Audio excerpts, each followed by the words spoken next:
إنا نحن نزلنا الذكر وإنا له لحافظون. يسألونك عن الأهلة، ایک اور نیکی ہے لیکن اس کا عنوان عجیب انداز سے شروع کیا. نیکی کیا ہے کہ چاند دیکھ کر کے روزے کی ابتدا کرنی ہے، اور چاند دیکھ کر کے روزے ختم ہوں گے، اور عید ہوگی، اور چاند ہی کے مہینے سے پتہ چلے گا حج کب ہے. اس کے اوپر ایک سوال پیدا ہوا کہ یہ چاند گھٹتا اور بڑھتا کیوں ہے، اور ہر نئی تاریخ کا چاند چھوٹا سا کیوں نکلتا ہے، اور پھر 14ویں تاریخ کو پورا ہوتا ہے اور پھر گھٹنا شروع ہوتا ہے. یہ گھٹنا اور بڑھنا یہ کیا مسئلہ ہے، کیوں گھٹتا اور بڑھتا ہے؟ تو ایک تو اس کا جواب جغرافیائی طور پر ہو سکتا تھا کہ اس لیے ہوتا ہے کہ اس کے بیچ میں یہ آتا ہے اور وہ آتا ہے. قرآن پاک جغرافیہ کی کتاب نہیں ہے. قرآن پاک نے جواب دیا کہ گھٹنے اور بڑھنے کا جو ہم نے سلسلہ رکھا، اس سلسلے کے فائدے کیا ہیں وہ پوچھو. یسألونک عن الأہلہ، لوگ آپ سے پوچھتے ہیں عن الأہلہ، چاندوں کے بارے میں. اور اہلہ کہتے ہیں نیا چاند، جو پہلی تاریخ کا چاند نیا چڑھتا ہے. یہ نیا نیا ہو کر کیوں چڑھتا ہے، سورج کی طرح مسلسل کیوں نہیں رہتا؟ قل ہی مواقیت للناس، قل آپ فرما دیجئے، ہی مواقیت للناس، یہ لوگوں کے لیے مواقیت ہیں. مواقیت کے معنی وقت بتانے کا آلہ. یہ انٹرنیشنل سطح کی گھڑی ہیں، للناسی لوگوں کے لیے، والحج اور خاص طور سے حج کا مہینہ بتانے کے لیے. اگر نیا چاند نہیں چڑھے تو کیسے پتہ چلے حج کا مہینہ کب آئے گا؟ اور حج کا ذکر آتے ہی عربوں کی ایک جہالت فوراً لوگوں کے ذہنوں میں آئی، تو اس جہالت کا تصفیہ کیا جا رہا ہے. اور جس طرح لوگ ادھر منہ کرنے کو اور ادھر منہ کرنے کو نیکی سمجھتے تھے، صرف قبلہ متعین کرنے کو سمجھتے تھے کہ یہ نیکی ہے، اسی طرح عرب کے لوگ ایک اور جہالت کو نیکی سمجھتے تھے. وہ کیا؟ کوئی آدمی احرام باندھ کر عمرے کے لیے نکلتا تھا، یہ احرام باندھ کر کے حج کے لیے نکلتا تھا، پھر بیچ میں اس کو واپس آنا پڑتا تھا، تو وہ اپنے دروازے سے نہیں آتا تھا بلکہ دیوار پھاڑ کر کے، دیوار توڑ کر کے اس میں نقب لگا کر کے پیچھے سے آتا تھا.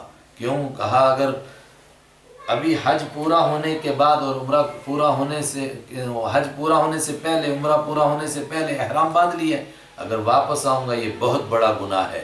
ایسے وقت میں دیوار کے پیچھے سے آنا ہے، دروازے سے نہیں آنا ہے. قرآن پاک نے کہا اس کا نیکی سے کیا تعلق ہے؟ بھائی نیکی کا مطلب ہے کہ کوئی اچھا کام ہو جو اللہ کی خوشنودی جس سے حاصل ہو، یا اللہ کی مخلوق کو جس سے کوئی فائدہ ہو، اس کو نیکی کہتے ہیں. اس سے کس کو فائدہ ہوا؟ وَلَيْسَ الْبِرُّ، اور نہیں ہے نیکی بِأَن تَأْتُوا الْبُيُوتَ، کہ آؤ تم البیوت گھروں میں، من ظہورها ان کی پیٹھوں سے، پیچھے سے آؤ. وَلَكِنَّ الْبِرَّ، یہاں پر بھی صاحب البر وذل البر کچھ بھی کہیے، یا یوں بھی وَلَكِنَّ الْبِرَّ بِرُّ مَنِ اتَّقَى، کچھ بھی نکال سکتے. وَلَكِنَّ الْبِرَّ، لیکن نیکی کرنے والا، یہ آسان ترجمہ ہے، وہ ہے من اتقا، جس نے تقوی اختیار کیا، جس نے اللہ کی نافرمانی کو چھوڑا، جس نے گناہوں کو چھوڑا، جو بچ گیا. وَأْتُوا الْبُيُوتَ، اور آؤ گھروں میں، من ابوابها ان کے دروازوں سے. وَاتَّقُوا اللَّهَ، اور ڈرو اللہ سے. لَعَلَّكُمْ تُفْلِحُونَ، تاکہ تم فلاح پا جاؤ. سورہ بقرہ مختلف موقعوں پر نازل ہوئی ہے، لیکن اگلی آیت جو ہے خاص طور سے کہا گیا ہے کہ یہ سن 7 ہجری میں نازل ہوئی. کب؟ اوپر تذکرہ آیا حج کا، تذکرہ آ گیا عمرے کا چاند کی وجہ سے، اور پھر اس جہالت کی وضاحت بھی ہوئی، اس کا رد بھی ہو گیا. تو فوراً ایک دوسرا مسئلہ، وہ کیا کہ اگر بیت اللہ پر کوئی قبضہ کر لے اور حج کرنے ہی نہ دے اور وہاں جانے ہی نہ دے تو کیا کریں؟ ایسا کیسے ہو سکتا ہے؟ جی ہاں، اس وقت میں تھا. سن 6 ہجری میں رحمت عالم صلی اللہ علیہ وسلم اور صحابہ کرام عمرہ کے لیے تشریف لے گئے، اور عرب کے قانون کے مطابق عمرہ سے کسی کو منع نہیں کیا جا سکتا تھا، چاہے وہ ان کے باپ کا قتل کرنے والا بھی کیوں نہ ہو. صحابہ نے ایسے جرائم نہیں کیے تھے، وہ تو جنگ کرنے وہ گئے تو اس کے بدلے میں قتل بھی ہوئے، انہوں نے بھی قتل کیے تھے. لیکن اس تمام کے باوجود مکہ کے لوگوں نے آپ صلی اللہ علیہ وسلم کو اور صحابہ کو روک دیا. اس پر ایک معاہدہ ہوا تھا کہ اس سال تو عمرہ نہیں کر سکتے، اگلے سال عمرہ کر سکتے ہیں. اگلے سال آپ صلی اللہ علیہ وسلم عمرہ کرنے کے لیے تشریف لائے. تو جس مہینے میں تشریف لائے، بعض حضرات کا خیال ہے کہ یہ رجب کا مہینہ تھا، اور دوسرے اکثر نے رد کیا اور انہوں نے کہا نہیں ذی قعدہ کا مہینہ تھا۔ چلیے رجب کا ہو یا ذی قعدہ کا مہینہ ہو، یہ دونوں وہ مہینے ہیں کہ جن کے اندر جنگ کرنا جائز نہیں تھا عرب میں پہلے بھی۔ 10ویں پارے میں تفصیل آئے گی، 4 مہینے ان کے یہاں رکھے ہوئے تھے، یہاں بھی آگے آ رہا ہے۔ ان مہینوں میں حضرت ابراہیم علیہ السلام سے لے کر ہی جب تک آپ صلی اللہ علیہ وسلم تشریف لائے تب تک جنگ کرنا جائز نہیں سمجھتے تھے۔ 3 مہینے مسلسل تھے حج کے لیے، ذی قعدہ، ذی الحجہ، محرم، اور 1 مہینہ عمرہ کرنے کے لیے رجب کا مہینہ، اس میں جنگ نہیں کرتے تھے۔ اتفاق سے یہ ذی قعدہ کا مہینہ یا بقول بعض رجب کا مہینہ، تو صحابہ کے ذہنوں میں یہ بات آئی کہ ہمیں تو حرمت والے مہینے میں اگر مکہ والوں نے روکا تو جنگ کرنی پڑ جائے گی، اور پھر ہم حالت احرام میں ہوں گے تو احرام کی حالت میں جنگ کرنی پڑ جائے گی، اور تیسرے نمبر پر حرم کے اندر جنگ کرنی پڑ جائے گی۔ تو 3 باتیں، حرم کے اندر احرام کی حالت میں اور حرمت والے مہینے میں جنگ کرنی پڑے گی۔ یہ خلجان تھے، یہ وسوسے تھے، ذہنوں میں بات تھی کہ ایسے وقت میں ہم کیا کریں۔ اور خود رحمت عالم صلی اللہ علیہ وسلم کو بھی مکہ والوں پر بہت بھروسہ نہیں تھا۔ جن کو عمرۃ القضاء معلوم ہے ان کو معلوم ہوگا کہ معاہدے کے مطابق آپ تشریف لے گئے اور مکہ والوں نے کہا تھا کہ اگلے سال آپ آ سکتے ہیں، مگر احتیاط کے طور پر آپ جنگی ہتھیار بھی لے گئے، مگر اس کو مکہ سے پہلے ایک مقام پر 200 آدمی کے پہرے داری میں رکھ دیا۔ اگر مکہ والوں نے وفا کی تو ہم ان سے جنگ نہیں کریں گے، لیکن اگر وہ غداری پر اتر آئے اور انہوں نے اپنے معاہدے کے خلاف ورزی کر کے مسلمانوں پر حملہ کر دیا تو پھر ہم بھی جوابی کارروائی کریں گے۔ اس کے لیے اگلی آیتیں نازل ہوئیں اور اسی پس منظر میں ہیں، اس لیے بعض لوگ ان کا الٹا معنی نکالتے ہیں، ان کو عام سمجھتے ہیں، تو اسی وجہ سے غلط فہمی کا شکار ہوتے ہیں۔ عام نہیں ہے، مخصوص احکام مخصوص حالات کے لیے ہیں۔ وَقَاتِلُوا، اور جنگ کرو فی سبیل اللہ، اللہ کے راستے میں، الذین، ان لوگوں سے، یقاتلونکم، جو تم سے جنگ کرتے ہیں۔ اگر تم عمرہ کرنے جاؤ اور وہ تمہارے ساتھ جنگ کرنے لگیں تو جنگ کرو ان سے، مگر پہلی مرتبہ کہا گیا دنیا میں کہ جنگ ان سے ہے جو جنگ کرتے ہیں۔ چنانچہ اسی آیت کے پس منظر میں آپ صلی اللہ علیہ وسلم نے فرمایا عورتیں جنگ نہیں کرتی، اس لیے جنگ میں عورتوں کو قتل کرنا جائز نہیں، بوڑھوں کو قتل کرنا جائز نہیں، بچوں کو قتل کرنا جائز نہیں، بلکہ مذہبی پیشوا جو مذہبی گھروں کے اندر رہتے ہیں ان کے ساتھ بھی جنگ کرنا جائز نہیں، چونکہ وہ بیچارے جنگ نہیں کرتے۔ اور کہا گیا تھا کہ جنگ میں سب کچھ جائز ہے، فرمایا نہیں ولا تعتدوا، اور زیادتی نہ کرو، اگر تم پر کوئی حملہ نہ کرے تم بھی مت حملہ کرو۔ ان اللہ لا يحب المعتدین، بے شک اللہ تعالیٰ لا يحب، نہیں پسند کرتا ہے، المعتدین، حدوں کو کراس کرنے والوں کو۔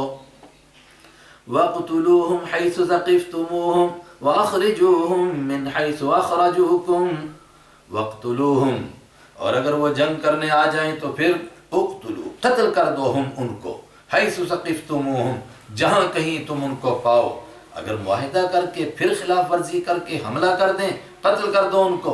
وَأَخْرِجُوا، اور نکالو ہم ان کو، مِنْ حَيْثُ أَخْرَجُوكُمْ، جہاں سے نکالا انہوں نے، کم، تم کو، اخرجو، انہوں نے نکالا تم کو، جس حرم سے انہوں نے تم کو نکالا اب تم ان کو وہاں سے نکال دو۔ اور اسی آیت سے پھر اور آگے وضاحت سورہ توبہ میں مزید آ رہی ہے کہ دنیا کو اسلام 3 حصوں میں بانٹتا ہے۔ ایک حرم کا علاقہ ہے، وہاں کسی غیر ایمان والے کو جانے کی اجازت نہیں، کیوں؟ وہاں ایک اللہ کا گھر ہے، تو جو اس کو اکیلا مانے نہ تو اس کو جانے کی کیوں اجازت دی جائے۔ اس کے بعد حرم کے آس پاس کا علاقہ جزیرۃ العرب ہے، اس کے اندر غیر ایمان والوں کو جانے کی اجازت ہے مگر مستقل رہائش کی اجازت نہیں، کیوں؟ اس لیے کہ انہی لوگوں کے بیچ میں اللہ کے حبیب آئے اور انہوں نے اللہ کے حبیب کو دیکھا، قرآن کو اترتے ہوئے دیکھا، اپنی آنکھوں سے معجزات دیکھا، اگر پھر بھی کوئی ایمان نہ لائے تو پھر اس کو اس جگہ میں رہنے کی اجازت نہیں۔ اس کے بعد پھر جزیرۃ العرب کے بعد ساری دنیا ہے، ساری دنیا کے لیے یہ احکام نہیں ہے۔ ساری دنیا کے ساتھ جنگ تبھی ہے جب وہ جنگ کے لیے آمادہ ہو جائیں اور وہ جنگ کے علاوہ کسی بات کو نہ مانیں اور حملے پر حملے ہی کرتے رہیں تو ظاہر ہے پھر ان کے ساتھ جنگ ہے، حتیٰ یقاتلوکم، یہاں تک کہ وہ جنگ کریں۔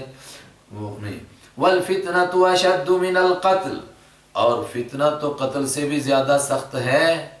مکہ والے کہیں کہ ہم نے کچھ نہیں کیا، کہا فتنہ تو کیا۔ کس کو کہتے ہیں فتنہ؟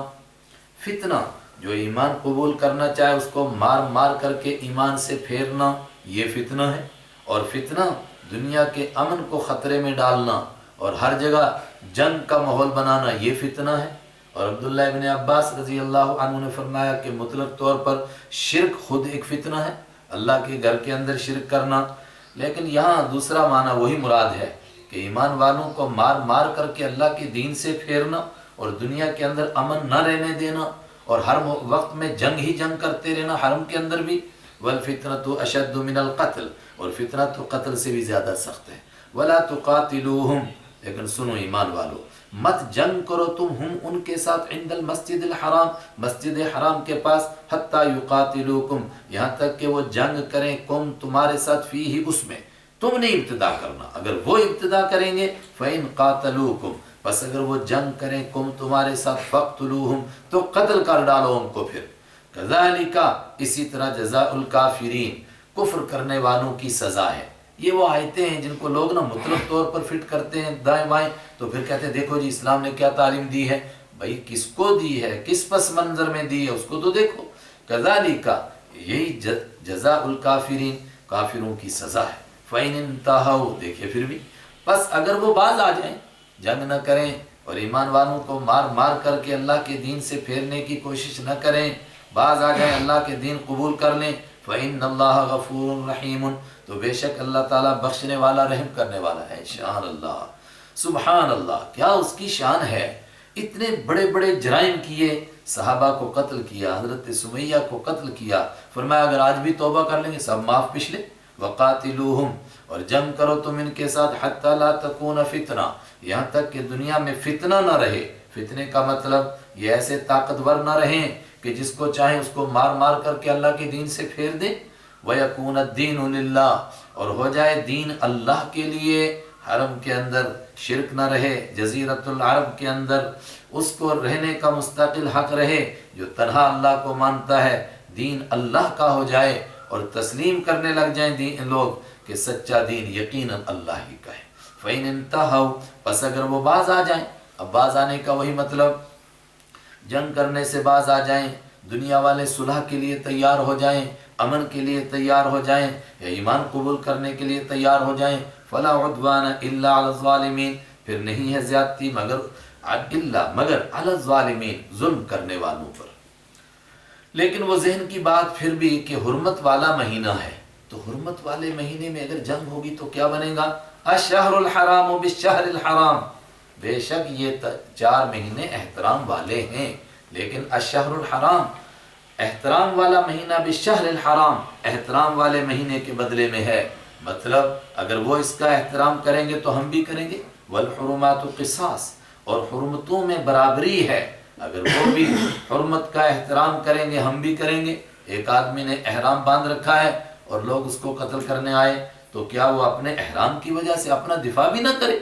ایک آدمی نے احرام باندھ رکھا ہے اور حرم کی وجہ سے وہ کچھ نہیں کہتا ہے اور حرم والے اس پر حملہ کر دیں تو کیا وہ بیچارہ صرف اس وجہ سے کہ حرم میں ہے وہ اپنے ہاتھ باندھ کر رکھے؟ نہیں۔ فَمَنِ اعْتَدَىٰ، تو جو کوئی زیادتی کرے گا علیکم تم پر، فَاعْتَدُوا، تو تم بھی زیادتی کرو علیہ اس پر، حالانکہ جو بدلے میں ہوگی وہ زیادتی نہیں ہوگی مگر کتنا۔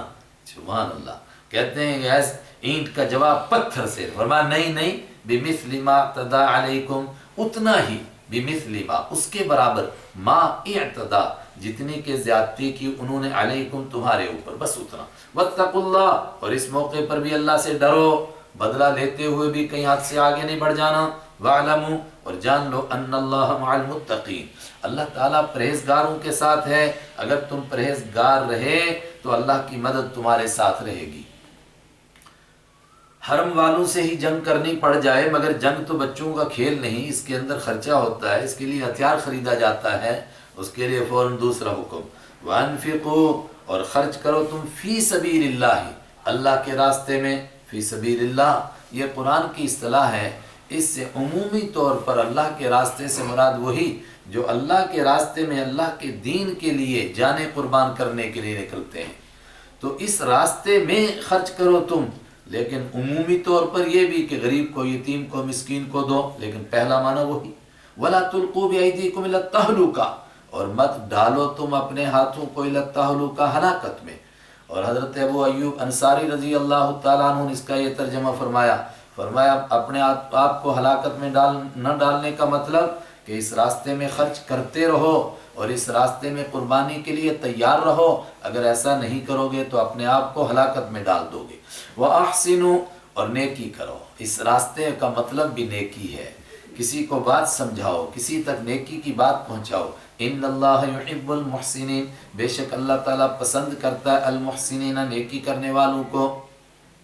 لیکن اصل مسئلہ تو حج اور عمرے کا تھا، اور وہ جو پچھلے سال عمرے سے روکا گیا تھا اس کا مسئلہ تھا، تو پھر واپس وہ بات آ گئی. وَأَتِمُّ الْحَجَّ اور پورا کرو حج کو، وَالْعُمْرَةَ اور عمرے کو، للہ اللہ کے لیے. جو بھی عبادت ہو صرف اللہ ہی کے لیے ہو، تصور غیر سے خالی ہو. آدمی عمرہ کے لیے نکلا، حج کے لیے نکلا، جس طرح کہ اللہ کے حبیب صلی اللہ علیہ وسلم نکلے تھے، لیکن راستے میں روک دیا گیا. فَإِنْ أُحْصِرْتُمْ بس اگر روک دیا، احصرتم روک دیے گئے تم راستے میں ہی. کیوں روکے گئے؟ ایک بڑا طبقہ کہتا ہے کہ دشمن کی طرف سے رکاوٹ پیدا ہو گئی، لیکن بعض حضرات اور احناف اسی میں ہیں کہ بیماری کی وجہ سے رکاوٹ پیدا ہو گئی، اس کا بھی یہی حکم ہے. فَإِنْ أُحْصِرْتُمْ بس اگر تم روک دیے گئے، فَمَسْتَيْسَرَ ما تو جتنا استیسرا میسر ہوگا، من الہدی ہدی میں سے، قربانی کے جانور میں سے. ہدی کہتے ہیں قربانی کا جانور. تو جو قربانی کا جانور میسر ہوگا اتنا قربانی کا جانور دو اور واپس آ جاؤ. یہی اس کا حل ہے. مسئلہ کیا ہو گیا کہ ایک آدمی حج عمرہ کے لیے چلا، حج کے لیے چلا، مگر راستے میں روک دیا گیا، جس طرح کہ حضور حدیبیہ میں روک دیے گئے تھے. تو کیا کریں؟ ایک جانور قربانی کرے جو میسر ہو، بکری میسر ہو وہ کرے، بھیڑ میسر ہو وہ کرے، اونٹ میسر ہو وہ کرے. لیکن کب؟ یہ جب روک دیا جائے تو وہ بھیجے وہاں سے حرم میں، اور جب حرم میں وہ ذبح ہو تب تک وہ اپنے آپ کو احرام میں مانے، اور جب وہ حرم میں ذبح ہو جائے تو تب احرام کھول دے. جمہور کا یہی مسلک ہے، اور اگلا جملہ اسی پر دلالت کر رہا ہے. وَلَا تَحْلِقُوا اور مت مڈاؤ تم رؤوسکم اپنے سروں کو، حتی یبلغا یہاں تک کہ پہنچ جائے، الہدی وہ قربانی کا جانور، محلہ اپنے اترنے کی جگہ میں، حلال ہونے کی جگہ میں. تو اس کے جانے کی جگہ کون سی ہے؟ حرم. جب وہ قربانی کا جانور حرم میں پہنچے گا تب احرام والے احرام کھولیں گے. جب تک وہاں نہیں پہنچے گا اور ذبح نہیں ہوگا تب تک وہ احرام نہیں کھولیں گے. چنانچہ آپ صلی اللہ علیہ وسلم کو حدیبیہ میں روکا گیا تو آپ نے بھی یہی کیا. آپ نے قربانیاں کی اور وہاں سے واپس پلٹ گئے. اور جو ہم نے کہا کہ حرم میں پہنچے تو وہ اسی وجہ سے کہ آپ نے جہاں قربانی کی وہ حرم کا حصہ ہے. مگر جو حضرات کہتے ہیں کہ حرم میں پہنچانا ضروری نہیں، ان کی دلیل بھی ہے. وہ کہتے ہیں کہ نہیں، کچھ حصہ اس کا حدیبیہ کا باہر بھی ہے. فَمَنْ كَانَ مِنْكُمْ مَرِيضًا لیکن قرآن کے انداز لگ رہا ہے کہ حتیٰ یبلغ الہدی محلہ، اس سے پتہ چل رہا ہے کہ جب حرم میں پہنچے تب. فَمَنْ كَانَ مِنْكُمْ مَرِيضًا ایک اور مسئلہ، یہ مسئلہ ہو گیا ختم. وہ کیا روکا گیا؟ نہیں روکا گیا. آدمی نے احرام باندھا ہوا ہے، احرام کے بیچ میں اس کو سر مڈانے کی اجازت نہیں ہے. لیکن اگر کوئی بیمار ہو گیا اور بہت ہی بیمار ہے، اس کی وجہ سے اس کو سر مڈانا پڑ رہا ہے، یا اور کوئی اس طرح احرام کھولنا پڑ رہا ہے، کیا کرے وہ؟ فَمَنْ كَانَ تو جو کوئی ہو، منکم تم میں سے، مریضاً بیمار، او بِهِ اذن یا ہو بھی اس کے ساتھ اذن کوئی تکلیف، من رأسہ اس کے سر میں، اور اس کی وجہ سے اس کو سر مڈانا پڑ رہا ہے. تو اگر سر مڈانا پڑے تو وہ کیا کریں؟ فَفِدْيَةٌ مِّن صِيَامٍ تو اس کو بدلہ دینا ہے روزوں کا. سب سے پہلی بات ہے سر مڈا دے اور اس کے بدلے میں روزے رکھے، او صدقاتٍ یا صدقہ دے دے، او نسکٍ یا قربانی کر دے. بہت سارے لوگ کہتے ہیں جی بس قرآن کافی ہے، حدیث کی ضرورت نہیں. اب یہاں کیا تفسیر کریں گے؟ فدیہ دے روزوں کا. کتنے روزے رکھے؟ 1000 رکھے، 100 رکھے، 200 رکھے، یہ تو تفصیل نہیں ہے. او صدقاتٍ صدقہ دے، کتنا دے؟ تفصیل نہیں ہے. او نسکٍ قربانی کرے، کیا کرے؟ تفصیل نہیں ہے. اس کے لیے ہم کو محتاجگی ہے حدیث کی. اللہ کے حبیب صلی اللہ علیہ وسلم نے تشریف فرمائی. کیا روزے کتنے رکھے؟ فرمایا 3. صدقاتٍ صدقہ دے دے، کتنا؟ 6 مسکینوں کو کھانا کھلا دے، یا 6 بندوں کو 6 صدقہ فطر کے برابر دے دے. مثلا اگر آج صدقہ فطر 100 روپیہ ہے تو 6 بندوں کو کتنا ہو گیا کہ 600 روپیہ دے دے. او نسکٍ یا 1 بکری کی قربانی کر دے. فَإِذَا أَمِنْتُمْ تو جب تم امن میں ہو جاؤ، فَمَنْ تَمَتَّعَ اب حج کرنے چلے. تو فرمایا حج کے 3 طریقے. ایک طریقہ ہے کہ بندہ صرف حج ہی کرے، اگر وہ حج ہی کر رہا ہے تو اس کو قربانی کی ضرورت نہیں۔ دوسرا طریقہ یہ ہے کہ حج بھی کرے اور ساتھ میں عمرہ بھی کرے، اور اس کے بھی دو طریقے ہیں، ایک یہ ہے کہ عمرہ کر کے احرام کھولے، ایک یہ ہے کہ نہ کھولے۔ حج قران اور حج تمتع دونوں کا ایک حکم ہے۔ فمن تمتع، تو جو بھی کوئی فائدہ اٹھائے گا بالعمرتی، عمرے کا، الی الحج، حج کے ساتھ ملا کر، یعنی حج کے ساتھ ساتھ عمرہ بھی کرے گا، اسی کو کہتے ہیں حج تمتع کرے یا حج قران کرے، اس پر ضروری ہے فمستیسر، تو جو اس کو میسر ہوگا من الہدی، ہدی میں سے اس کو ایک قربانی کرنی ہے، لیکن یہ وہ قربانی نہیں ہے جو سال میں کرتے ہیں، یہ اس بات کی قربانی ہے کہ اس نے حج کے ساتھ ساتھ میں عمرہ بھی کیا ہے۔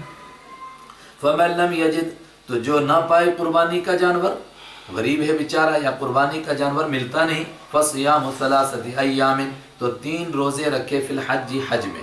حج کا مطلب کہ حج کے دن کے آنے سے پہلے 3 روزے رکھ لے، یعنی 9 کو حج ہوگا، 8 میں رکھ لے، 7 میں رکھ لے، 6 میں رکھ لے، اس سے پہلے 3 روزے رکھ لے۔ وَسَبْعَةٍ إِذَا رَجَعْتُمْ، اور 7 روزے رکھے، 7 روزے رکھنے ہیں اذا رجعتم، جب تم واپس لوٹو، جب حج کر کے واپس آ جائیں تو پھر 7 روزے رکھ لیں، حرم میں رکھ لیں یا واپس گھر آ کر رکھ لیں۔ تِلْكَ عَشْرَةٌ كَامِلَةٌ، یہ پورے 10 روزے ہو گئے، تل کا وہ، عشرۃ 10 ہوئے، کاملہ پورے۔ ذالک، لیکن یہ بات کون سی، کہ حج کے ساتھ ساتھ میں عمرہ بھی کرنے کی اجازت، جس طرح ہم کرتے ہیں کہ پہلے جاتے ہیں عمرہ کرتے ہیں، احرام کھول دیتے ہیں، پھر بعد میں حج کرتے ہیں، یا احرام نہ کھولیں حج قران کریں، دونوں اکٹھے کریں۔ یہ حج کے ساتھ عمرہ کرنے کی اجازت، یہ کس کو ہے حج تمتع کرنے کی اجازت؟ لیمن، اس آدمی کے لیے ہے، لم یکن اہلہ، نہ ہوں اس کے گھر والے، حاضری، رہنے والے، مسجد الحرام، مسجد حرام کے، مسجد حرام میں اس کے گھر والے رہنے والے نہ ہوں، تب وہ کر سکتا ہے، یعنی وہ وہاں کا باشندہ نہ ہو، مسجد حرام کا۔ اب مسجد حرام کی تفسیر اگر حدیث کو چھوڑ کر کریں گے تو اس کا مطلب کہ اس کے گھر والے مسجد حرام کے اندر رہتے تھے، کیا مسجد میں کسی کا ڈیرا ہے؟ مسجد کے اندر تو کوئی رہتا ہی نہیں ہے، تو پھر کیا مراد ہے مسجد حرام سے؟ پھر صحابہ کے اقوال کو اور آپ صلی اللہ علیہ وسلم کے اعمال کو دیکھ کر کے امت نے معنی متعین کیا۔ امام مالک نے فرمایا کہ مکہ کے رہنے والے نہ ہوں، مکہ کے رہنے والوں کو حج تمتع اور حج قران کرنے کی اجازت نہیں ہے کہ حج کے ساتھ عمرہ بھی کریں، باہر والے کر سکتے ہیں۔ امام اور عطا رحمۃ اللہ علیہ ایک بڑے بزرگ ہیں، انہوں نے فرمایا صرف حرم والے حج ہی کریں گے، حج تمتع اور حج قران نہیں کر سکتے، اس کے باہر والے کر سکتے ہیں۔ اور امام شافعی رحمۃ اللہ علیہ نے فرمایا کہ حرم سے 2 منزل تک کے اندر کے جو لوگ ہیں، 2 منزل سمجھے، 3 منزل جو ہوتا ہے ہمارا 70 کلومیٹر ہوتا ہے، اس کو 3 پر تقسیم کر کے 2 بنا لو، کتنا بنتا ہے، وہاں تک کے لوگ کر سکتے ہیں۔ اور ہمارا مسلک حضرت امام ابو حنیفہ رحمۃ اللہ علیہ کا آسان، فرمایا جتنے لوگ میقات کے اندر ہیں، جہاں ہم کو احرام باندھے بغیر اندر جانے کی اجازت نہیں، جس کو میقات کہتے ہیں، وہاں سے اندر والوں کو حج تمتع کرنے کی اجازت نہیں، اس سے باہر والے کر سکتے ہیں۔ ذالک لمن لم یکن اہلہ حاضر المسجد الحرام، یہ حج تمتع کرنے کی اجازت اس آدمی کو ہے جس کے گھر والے حاضری، رہنے والے نہ ہوں، المسجد الحرام، مسجد حرام کے۔ واتقوا اللہ، ڈرو اللہ سے، وعلموا، اور جان لو، ان اللہ شدید العقاب، کہ اللہ تعالیٰ سخت سزا دینے والا ہے، اگر اس کے حکموں کی خلاف ورزی کرو گے سزا ملے گی۔ الحج اشہر معلومات، حج کب کرنا ہے؟ الحج، حج، اشہر معلومات، مہینے ہیں جو متعین ہیں، تو حج مطلب للحج اشہر معلومات، حج کے لیے متعین مہینے ہیں، ذی قعدہ، ذی الحجہ اور محرم۔ حج تو ایک ہی دن ہوتا ہے، تو مہینے کا مطلب کہ ان دنوں کے اندر، ان مہینوں کے اندر حج کا احرام باندھا جاتا ہے۔ فمن فرض، تو وہ آدمی جس نے فرض کر لیا اپنے اوپر، فیہن، ان مہینوں میں، الحج، حج کو، اور حج کو فرض کرنے کا مطلب کہ احرام باندھ لیا اور حج کی نیت کر لی، تلبیہ پڑھ لیا اور چل پڑا، اب اس کے لیے کچھ خاص احکام۔ فلا رفث، سب سے پہلے یہ ہے کہ اس کو گھر والوں کے ساتھ بھی دل لگی کرنے کی اجازت نہیں ہے، میاں بیوی کو ملاقات کرنے کی اجازت نہیں۔ اللہ اکبر، اللہ کے راستے کا مسافر اور اس کا عاشق بن گیا، اب تصور بھی نہ آئے۔ فلا رفث ولا فسوق، اور کسی قسم کا کوئی گناہ نہیں، گناہ تو کسی کو بھی جائز نہیں، لیکن اس نے تو احرام باندھ رکھا ہے، ولا جدال، اور جھگڑا نہیں اس کے لیے، جھگڑا کسی کو بھی نہیں کرنا چاہیے، لیکن جس نے احرام باندھا اس کے لیے بالکل جھگڑے کی اجازت نہیں فی الحج، حج میں۔ وما تفعلوا من خیر، اور جو بھی تم کرو گے کوئی نیکی کا کام، یعلمہ اللہ، اللہ اس کو جان لے گا۔ وتزودوا، اور ایک حکم اور سنو، وتزودوا، اور سفر کا خرچہ لے کر کے چلو، ایسا نہ ہو کہ سفر کے خرچے کے بغیر چلو اور پھر راستے میں لوگوں پر بوجھ بن جاؤ، نہیں، سفر کا خرچہ لے جاؤ، بلکہ اس نیت سے جاؤ کہ اوروں پر بھی خرچ کروں گا۔ فإن خیر الزاد التقوی، فإن، تو بے شک، خیر الزاد، بہترین سفر خرچہ، التقوی، پرہیزگاری ہے۔ دو معنی، ایک معنی یہ کہ اتنا سفر خرچہ ہونا چاہیے کہ آدمی کو تقوی رہے، یعنی کسی سے بھیک مانگنے کی نوبت نہ آ جائے، اور دوسرا معنی کہ اس راستے کا اصل سفر خرچہ تو تقوی ہے۔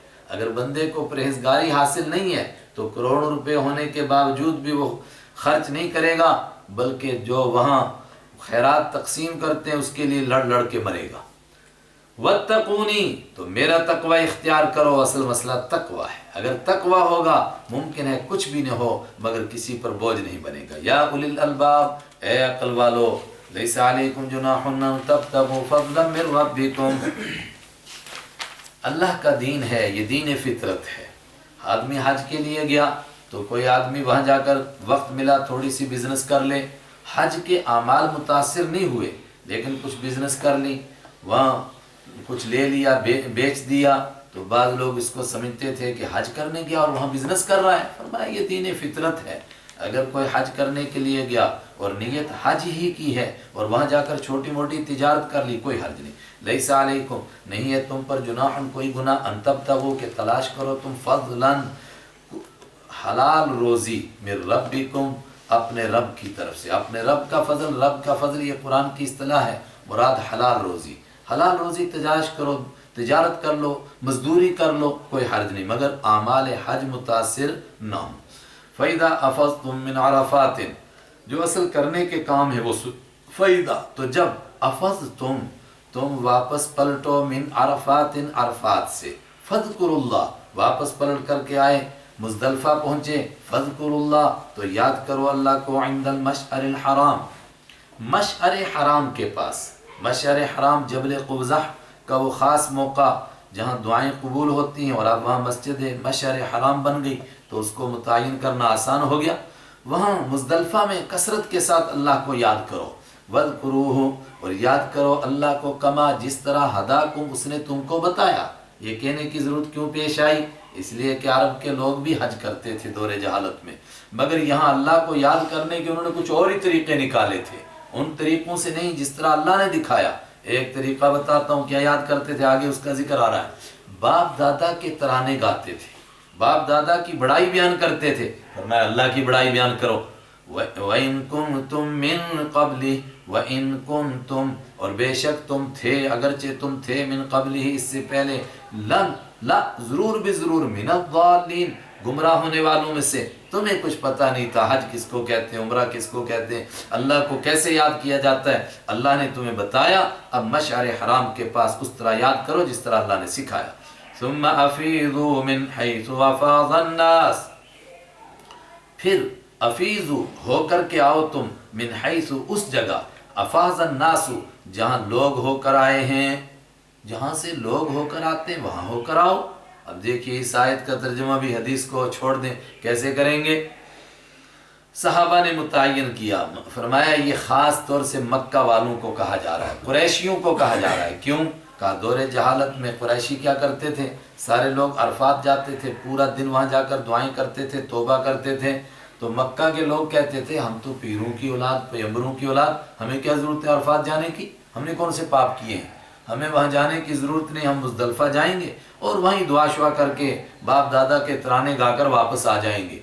فرمایا نہیں، اللہ کا دین آ گیا، اے مکہ والو وہاں سے ہو کر کے آؤ جہاں سے لوگ ہو کر آئے ہیں، واستغفر اللہ، اور تم کہتے ہو کہ ہمیں کیا ضرورت ہے بخشش کی، بخشش مانگو اللہ سے، بڑے بڑے پاپ کیے ہیں تم نے، ان اللہ، اور اس یقین کے ساتھ مانگو کہ بے شک اللہ تعالیٰ غفور، بخشنے والا ہے، رحیم، رحم کرنے والا ہے۔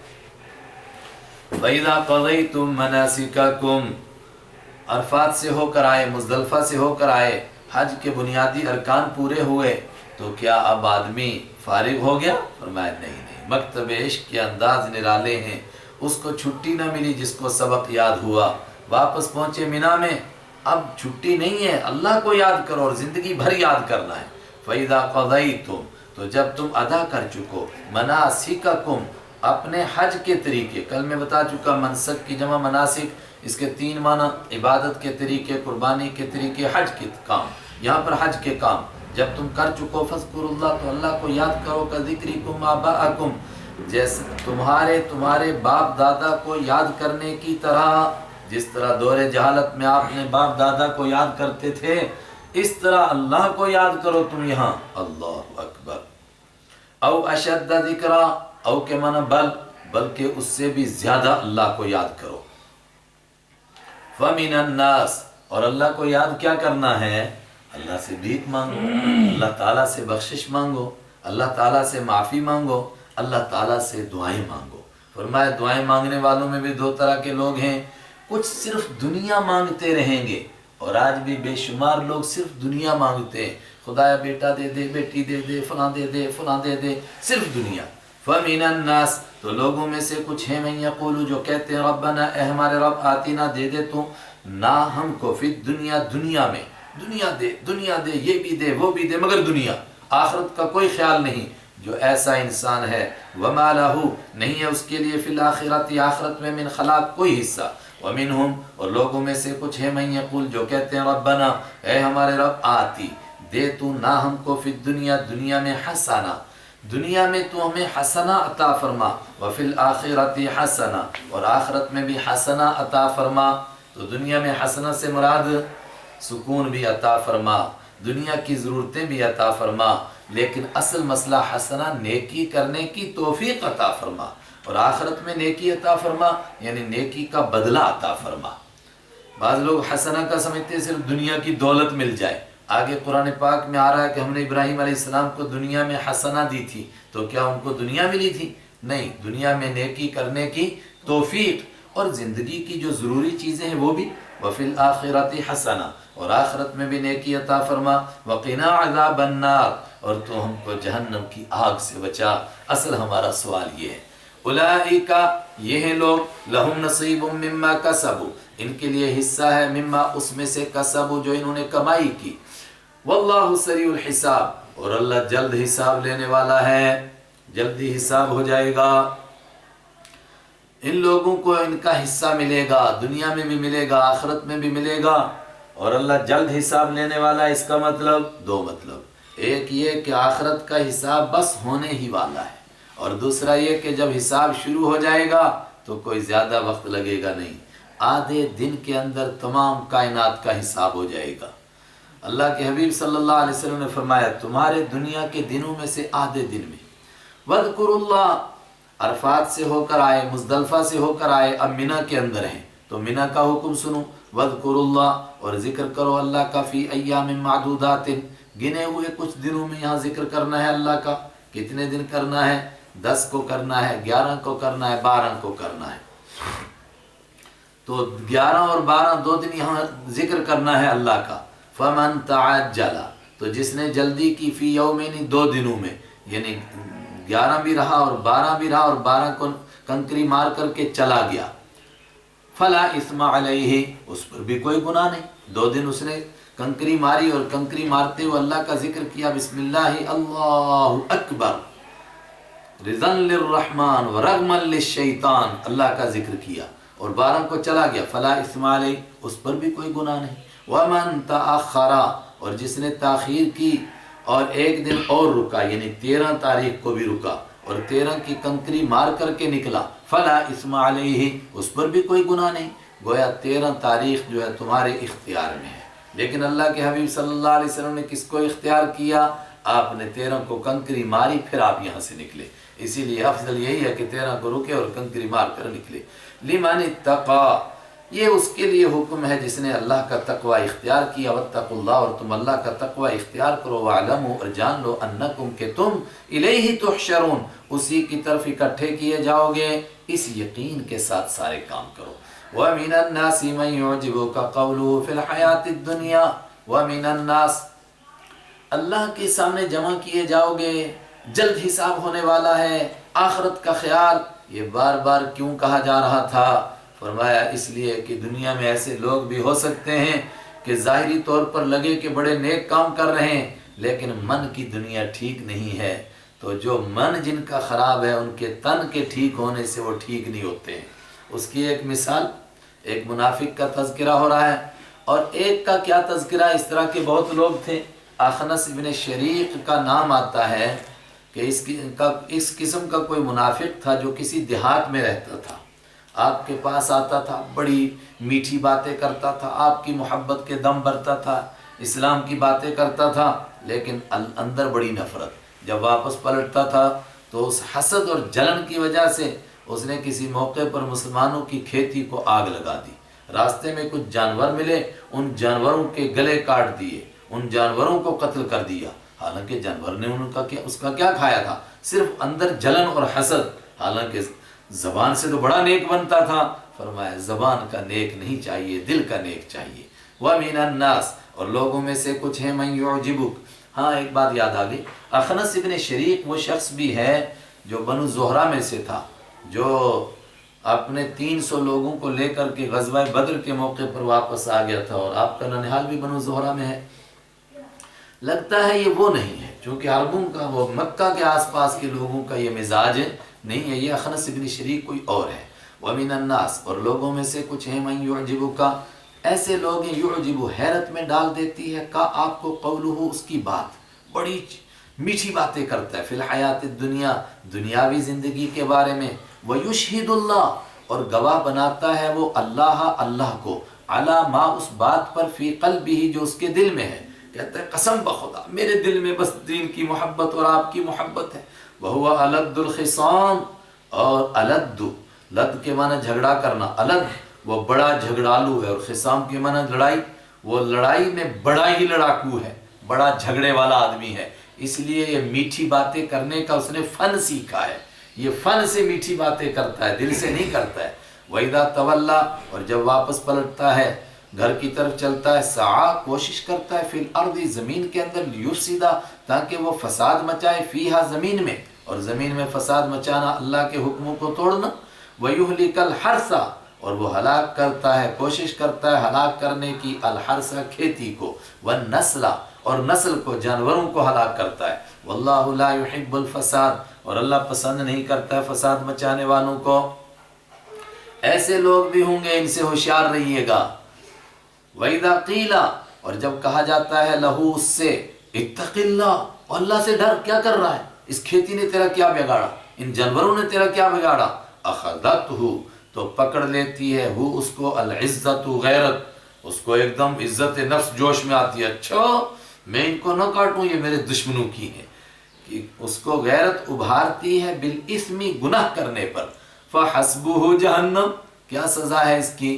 فرمایا اس کی سزا جہنم ہے، کافی ہے جہنم اس کے لیے، فحسبہ تو کافی ہے ایسے آدمی کے لیے جہنم۔ یہ دھمکی بھی ہے اور ایک سوال کا جواب بھی ہے۔ سوال کیا ہوتا ہے کہ اتنا بڑا ظالم آدمی، اللہ اس کو سزا کیوں نہیں دیتا؟ فرمایا اس طرح کے اور بھی بڑے ظالم ہیں، کیوں نہیں سزا دیتا؟ اس لیے کہ ان کے لیے جہنم کافی ہے نا، دنیا میں ڈھیل دی ہوئی ہے۔ وَلَبِئْسَ الْمِہَادُ اور بہت بری ہے وہ رہنے کی جگہ، اور بہت برا ہے وہ بستر، اور بہت بری ہے مہاد وہ بچھونا، یہ جہنم کا اوڑھنا اور بچھونا، اور جہاں اس کا گھر بنے گا بڑا برا ہے۔ اس کے مقابلے میں اللہ کو کون پسند ہے؟ جن کی من کی دنیا درست ہے۔ کون ہے وہ؟ وَمِنَ النَّاسِ اور لوگوں میں سے کچھ ہیں مَن یشری جو بیچ ڈالتے ہیں، نفسہ اپنے آپ کو، ابتغاء تلاش کرتے ہوئے، مرضات اللہ اللہ کی رضا، مرضات کے معنی اللہ کی رضا۔ دیکھیے اکثر قرآن پاک کے الفاظ تو وہ ہیں جو ہم آپس میں بھی بولتے رہتے ہیں، رضا کا لفظ بولتے ہیں بس، مرضات کا لفظ آگے۔ کچھ ایسے ہیں جو بیچ ڈالتے ہیں نفسہ اپنے نفس کو، یہ بھی ہم بولتے ہیں، ابتغاء تلاش کرتے ہوئے، مرضات اللہ اللہ کی رضا کو بیچ تلاش کرتے ہوئے اپنے آپ کو بیچ ڈالتے ہیں۔ واللہ رؤوف بالعباد اور اللہ بہت نرمی کرنے والا ہے بندوں پر، جو اپنے آپ کو بیچ ڈالتے ہیں پھر اللہ ان کو قبول کر لیتا ہے۔ اور ایسے کون ہیں؟ سارے صحابہ اسی طرح کے ہیں۔ بطور خاص حضرت صہیب رضی اللہ عنہ کا نام لیا جاتا ہے کہ جب ہجرت کرنے لگے تھے تو مکہ والوں نے ان کو گھیر لیا کہ تجھے نہیں جانے دیں گے، اس لیے کہ تو روم سے تنہا آیا تھا، خالی ہاتھ تھا، مکہ میں بزنس کر کے تم نے مال کمایا، تو انہوں نے اپنا سارا مال اور سب کچھ ان کو دے کر اپنے آپ کو چھڑایا۔ تو قرآن پاک نے کہا کہ اس نے اپنے آپ کو بیچ ڈالا۔ مدینہ پہنچے، اللہ کے حبیب صلی اللہ علیہ وسلم کو یہ ساری بات سنائی، آپ نے فرمایا صہیب نے اپنی تجارت میں بڑا نفع کمایا، بڑا نفع کمایا۔ یا ایھا الذین آمنوا ادخلوا فی السلم کافہ، وہ جو اخنس ابن شریق اوپر ایک ذکر تھا، یہ ایک آدمی کی بات نہیں، سب کا یہی حال ہے، یعنی جتنے منافق تھے سب کا یہی حال تھا۔ ان کے مقابلے میں کہا جا رہا ہے یا ایھا الذین آمنوا، اے وہ لوگ جو ایمان لائے ہو، ادخلوا داخل ہو جو فی السلم، سلم اسلام ہی کے معنی میں ہے، اسلام میں داخل ہو جو کافتن، پورے کے پورے، ایسا نہ ہو کہ کچھ دین لو اور کچھ کو چھوڑو، نہیں، پورے کے پورے دین میں داخل ہو جاؤ۔ ولا تتبعوا، اور مت پیچھے چلو، خطوات شیطان، شیطان کے نقش قدم کے۔ اب ہم سب اپنے آپ کو دیکھ سکتے ہیں کہ کس نے دین کی کون سی بات چھوڑی، جو کچھ باتیں مانے اور کچھ نہ مانے، کچھ لے اور کچھ کو چھوڑے، اس کا مطلب وہ شیطان کے پیچھے چل رہا ہے۔ اِنَّهُ لَكُمْ عَدُوٌّ مُّبِينٌ، بے شک وہ تمہارا کھلم کھلا دشمن ہے۔ فَإِن زَلَلْتُمْ، اور خاص طور سے یہاں ایک ذکر ہوتا ہے اس کی شان نزول میں، اس سے پتہ چلتا ہے کہ کون آدمی تھا جو پورا نہیں داخل ہو رہا تھا۔ معمولی سی بات، حضرت عبداللہ بن سلام رضی اللہ تعالیٰ عنہ جو یہودیت چھوڑ کر اسلام لائے تھے، ان کو خیال آ گیا کہ اونٹ کا گوشت بے شک اسلام میں حلال ہے، میں حلال سمجھوں گا، لیکن اگر میں نہ کھاؤں، اس حکمت کے لیے کہ یہودیوں کو دعوت دے سکوں، اگر میں کھاؤں گا چونکہ ان کے ہاں حلال نہیں تو وہ دور بھاگ جائیں گے۔ لیکن تھوڑا سا یہ جو تصور آیا نا کہ اگر نہ کھایا جائے، اس کے اوپر بھی ڈانٹ آ گئی۔ اب جو بڑے بڑے احکام چھوڑ کر کے سوچتے ہیں نماز پڑھ لی، زکوٰۃ نہیں دی، پکا مسلمان، زکوٰۃ دیتا ہے نماز پڑھتا ہی نہیں، پکا مسلمان، وہ خود ہی فیصلہ کرے۔ فَإِن زَلَلْتُمْ، پس اگر تم پھسل گئے، مِن بَعْدِ مَا، اس کے بعد کہ جاءت، آ چکی، کم تمہارے پاس، البینات، واضح نشانیاں، صاف صاف احکام، جب صاف احکام تمہارے پاس آ چکے پھر تم پھسل گئے، فَاعْلَمُوا، تو جان لو، ان اللہ، کہ اللہ تعالیٰ عزیز غالب ہے، حکیم حکمت والا ہے، وہ غالب ہے، جب چاہے گا سزا دے دے گا، وہ حکمت والا ہے، ڈھیل بھی دے سکتا ہے، اس کی ڈھیل کو نہ سمجھنا کہ یہ چھوٹ ہو گئی۔ هَلْ يَنظُرُونَ إِلَّا أَن يَأْتِيَهُمُ اللَّهُ، یہ قرآن کا انداز ہے، وہ تمام حکموں کو اس طرح نہیں سنا دیتا کہ ایک لسٹ بیان کر دے، تھوڑی تھوڑی دیر کے بعد ترغیب دیتا ہے۔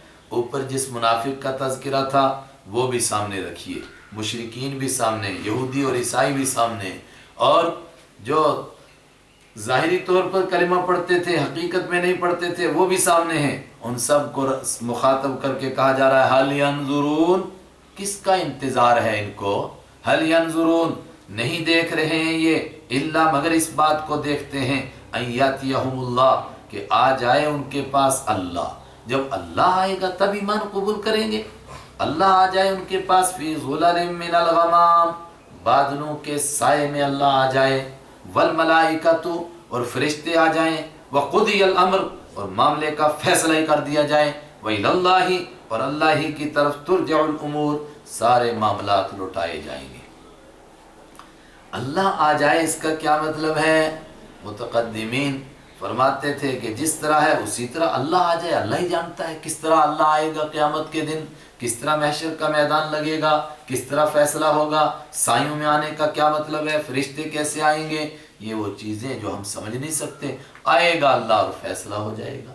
متاخرین اور متقدمین کہتے کس کو ہیں؟ متاخرین کہتے کس کو ہیں؟ سن 300 سال تک آپ صلی اللہ علیہ وسلم کے جانے کے بعد تقریباً 300 سال تک محدثین کے نزدیک یہ متقدمین کا دور ہے، اور فقہا کے نزدیک 400 سال کے قریب تک متقدمین کا دور ہے۔ اس کے بعد جب فتنوں کا دور ہوا اور اسلام پر اعتراضات ہونے لگے تو پھر اس طرح کی آیتوں کے وہ معنی کیے جو لوگوں کی سمجھ میں آ سکے، اور قرآن پاک ہی سے ثابت ہے دوسرے مقام پر، چونکہ دوسرے مقام پر ہے عذاب اللہ، اللہ کا عذاب آ جائے، تو یہاں بھی پھر ترجمہ کیا کس کا انتظار ہے ان کو؟ اسی بات کا کہ ان کے اوپر اللہ کا عذاب آ جائے، کس طرح آئے بادلوں کے سایوں میں. اب بادلوں کے سایوں میں کس طرح عذاب آتا ہے؟ وہ قوم عاد اور قوم سمود اور حضرت شعیب علیہ السلام کی قوم اصحاب مدین سے پوچھیں کہ ظاہری طور پر بادل چڑھے لیکن اسی میں گرج اور اسی میں وہ بجلیاں گریں، اسی میں وہ کڑک، اسی میں چمک، اسی سے قوم ہلاک ہوگی. والملائکۃ اور عذاب کے فرشتے آ جائیں، وقضی الامر اور معاملے کا فیصلہ کیا جائے. یہ اشارہ قیامت کی طرف ہے. کس کا انتظار ہے؟ کب ایمان لائیں گے؟ قیامت کو دیکھنے کے بعد. جب عذاب آ جائے تب بھی اور جب قیامت آ جائے تب بھی. اس کے بعد کسی کا ایمان معتبر نہیں ہوتا ہے. وَإِلَى اللَّهِ تُرْجَعُ الْأُمُورِ اور اللہ ہی کی طرف تمام معاملات لوٹائے جائیں گے. سَلْ بَنِي إِسْرَائِيلَ كَمْ آتَيْنَاهُمْ مِنْ آيَةٍ بَيِّنَةٍ. اگر تم کوئی معجزہ دیکھ کر ایمان لانا چاہتے ہو تو معجزہ جن کو جو قومیں مطالبہ کرتی تھی، جب معجزہ نظر آتا تھا پھر ایمان ان کو نصیب ہی نہیں ہوتا تھا. بنی اسرائیل سے پوچھو. سل بنی اسرائیل، پوچھئے بنی اسرائیل سے. کم آتینا، کتنی دی ہم نے ان کو. من آیت بینہ، واضح نشانیوں میں سے. صاف صاف احکام بھی ان کو دیے مگر احکام آنے کے بعد وہ پھسل گئے. اور معجزات بھی انہوں نے دیکھے جس سے دل مطمئن ہو گیا مگر پھر پھسل گئے. وَمَن يُبَدِّلْ نِعْمَةَ اللَّهِ اور جو کوئی بدلے گا اللہ کی نعمت کو. من بعد ما جاءتہ، اس کے بعد کہ نعمت اس کے پاس آ گئی. اللہ کا حکم یہ خود ایک نعمت ہے. اللہ کے احکام پر عمل کرنے کے اوپر نعمتیں ملتی ہیں، لیکن جب انسان نافرمان ہوتا ہے تو ان نعمتوں سے محروم ہو جاتا ہے. تو جو نعمت کو بدل دے فإن اللہ شدید العقاب، تو بے شک اللہ سخت سزا دینے والا ہے. زُيِّنَ لِلَّذِينَ كَفَرُوا الْحَيَاةُ الدُّنْيَا، جو لوگ انکار کر رہے ہیں نہیں مانتے، وجہ کیا ہے؟ فرمایا وجہ اتنی ہے کہ دنیا اتنی خوبصورت معلوم ہوتی ہے کہ دنیا کو ہی دل دے بیٹھے ہیں، آخرت کا تصور ہی نہیں رہتا ہے. زُيِّنَ خوبصورت بنایا گیا للذین ان لوگوں کے لیے کفروا جنہوں نے کفر کیا. کس کو خوبصورت بنایا گیا؟ الحیات الدنیا، دنیاوی زندگی. ویسخرون اور اس قدر مگن ہو گئے دنیا میں کہ اب یسخرون وہ مذاق اڑاتے ہیں من الذین ان لوگوں کا آمنوا جو ایمان لائے. ایمان والوں کے ساتھ مسخرہ کرتے ہیں، ان کا مذاق اڑاتے ہیں، ان کے لباسوں کا، ان کی ہر چیز کا. یہ دیکھو جی یہ چلتے پھرتے جنتی ہیں، یہ جائیں گے جنت میں. ارے تم اپنا نہیں سوچتے تمہارا کیا ہوگا؟ حالانکہ والذین اتقوا، حالانکہ وہ لوگ الذین جنہوں نے اتقوا تقوی اختیار کیا، فوقہم وہ ان سے اونچے مرتبے پر ہوں گے، وہ ان سے بلند ہوں گے، ان کے اوپر ہوں گے یوم القیامہ، قیامت کے دن. لیکن نہیں سوچتے ہیں کہ قیامت کے دن کیا فیصلہ ہوگا. دنیا کے حالات دیکھ کر ایمان والوں کا مذاق اڑاتے ہیں. واللہ یرزق من یشاء بغیر حساب. جہاں تک دنیا کی بات ہے تو اللہ جس کو چاہتا ہے اس کو روزی دے دیتا ہے. یہاں کسی کو کم دیتا ہے، کسی کو زیادہ دیتا ہے. جس کو زیادہ مل جائے اس کا یہ مطلب نہیں ہے کہ یہ اللہ کا پیارا ہے، جس کو کم ملے اس کا یہ مطلب نہیں ہے کہ یہ اللہ کا نافرمان ہے. واللہ یرزق اور اللہ روزی دیتا ہے من یشاء جس کو چاہتا ہے بغیر حساب بغیر حساب کے. بغیر حساب کا مطلب بغیر تعب بغیر مشقت کے دے دیتا ہے. بغیر حساب کا مطلب بغیر مطالبے کے، اور بغیر حساب کا مطلب اردو والا ہی بے شمار دیتا ہے جس کا کوئی حساب ہی نہیں ہے. یہاں کسی اور کو دے دی اور جنت میں جانے والوں کو عطا ہوگی. کان الناس امۃ واحدہ. یہ جو نافرمانی کا سلسلہ شروع ہوا کہاں سے شروع ہوا؟ فرمایا جب سب سے پہلا انسان دنیا میں آیا تھا تو اس وقت میں سارے لوگ اللہ کو ماننے والے اس کے فرما بردار تھے. کان الناس تھے سارے لوگ امۃ واحدہ ایک ہی جماعت. ایک جماعت کیا تھی؟ سب اللہ کو مانتے تھے اور جنت اور جہنم کو مانتے تھے اور مان کر کے ویسی زندگی گزارتے تھے. پھر کیا ہوا؟ یہاں چھپا ہوا ہے فاختلفوا، تو لوگوں نے اختلاف کیا، پھر شرک کرنے لگے، پھر آخرت کو بھول گئے. پھر یہ اوپر والی بات ہوئی کہ جو آخرت کو مانتے تھے ان کا مذاق اڑانے لگے، آخرت کا مذاق اڑانے لگے. پھر اللہ مہربان ہے، اس نے فوراً سزا نہیں دی. پھر لوگوں کو سمجھانے کے لیے فبعث اللہ النبیین، فاختلفوا پوشیدہ نکالیے تب بات بنے گی.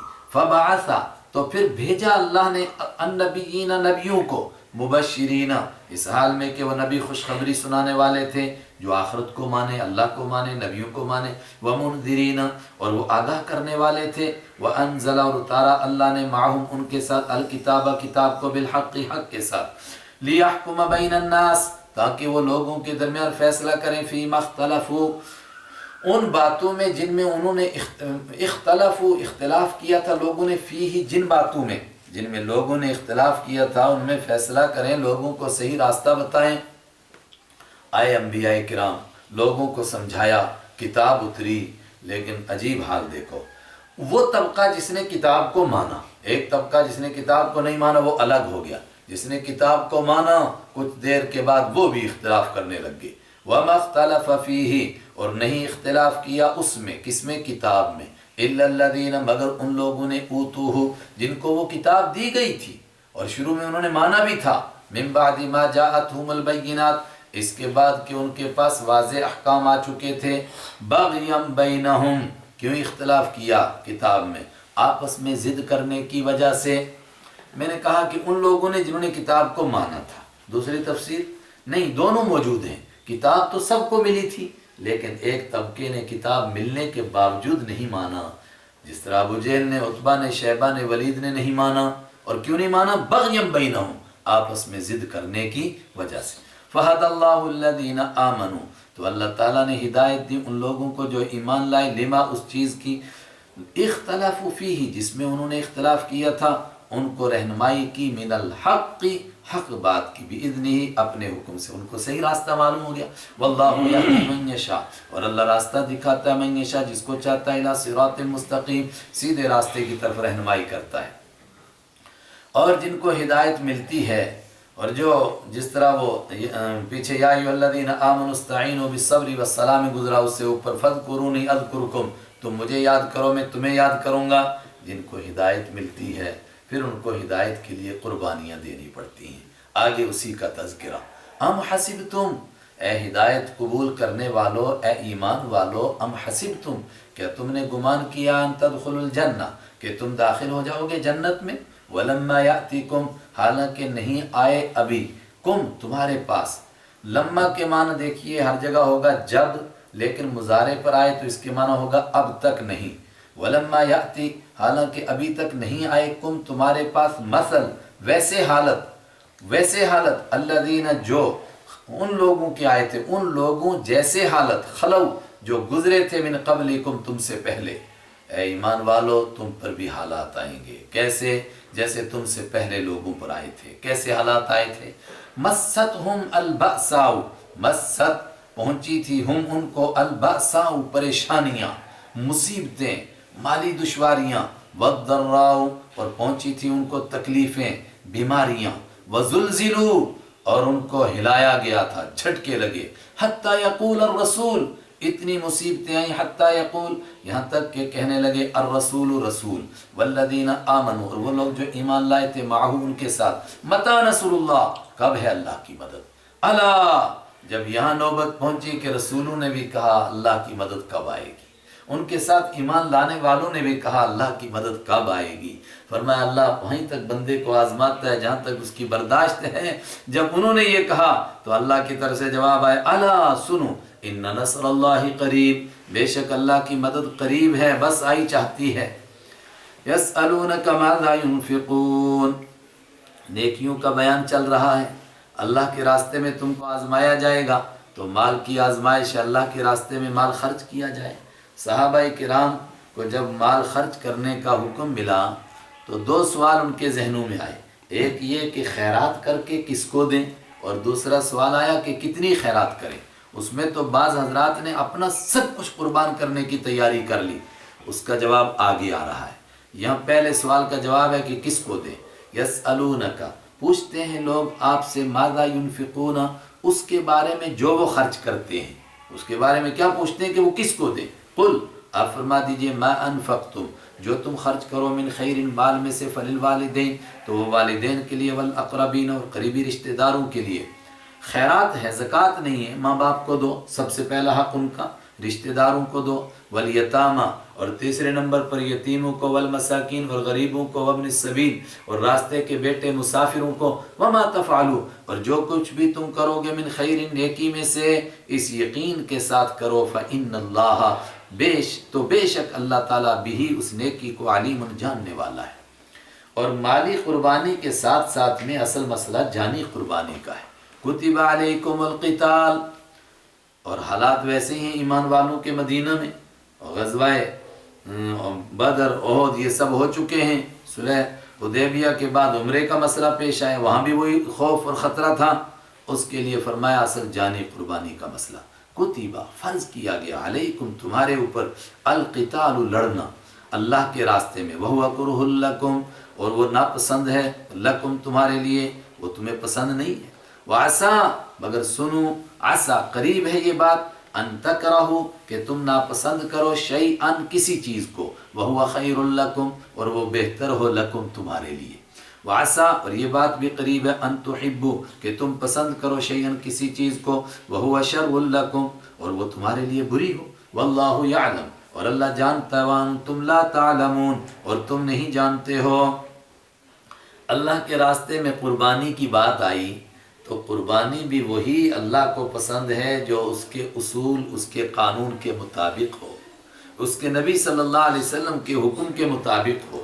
ایک مسئلہ پیش آ گیا، صحابہ کرام کی ایک جماعت 10 یا 11 یا 12 صحابہ کرام آپ صلی اللہ علیہ وسلم نے بھیجے مکہ کے پاس نخلہ نام کی ایک جگہ میں کہ تم وہاں پر خاموشی سے بیٹھے رہو اور مکہ والوں کے حالات دیکھتے رہو اور ہمیں بتاتے رہو۔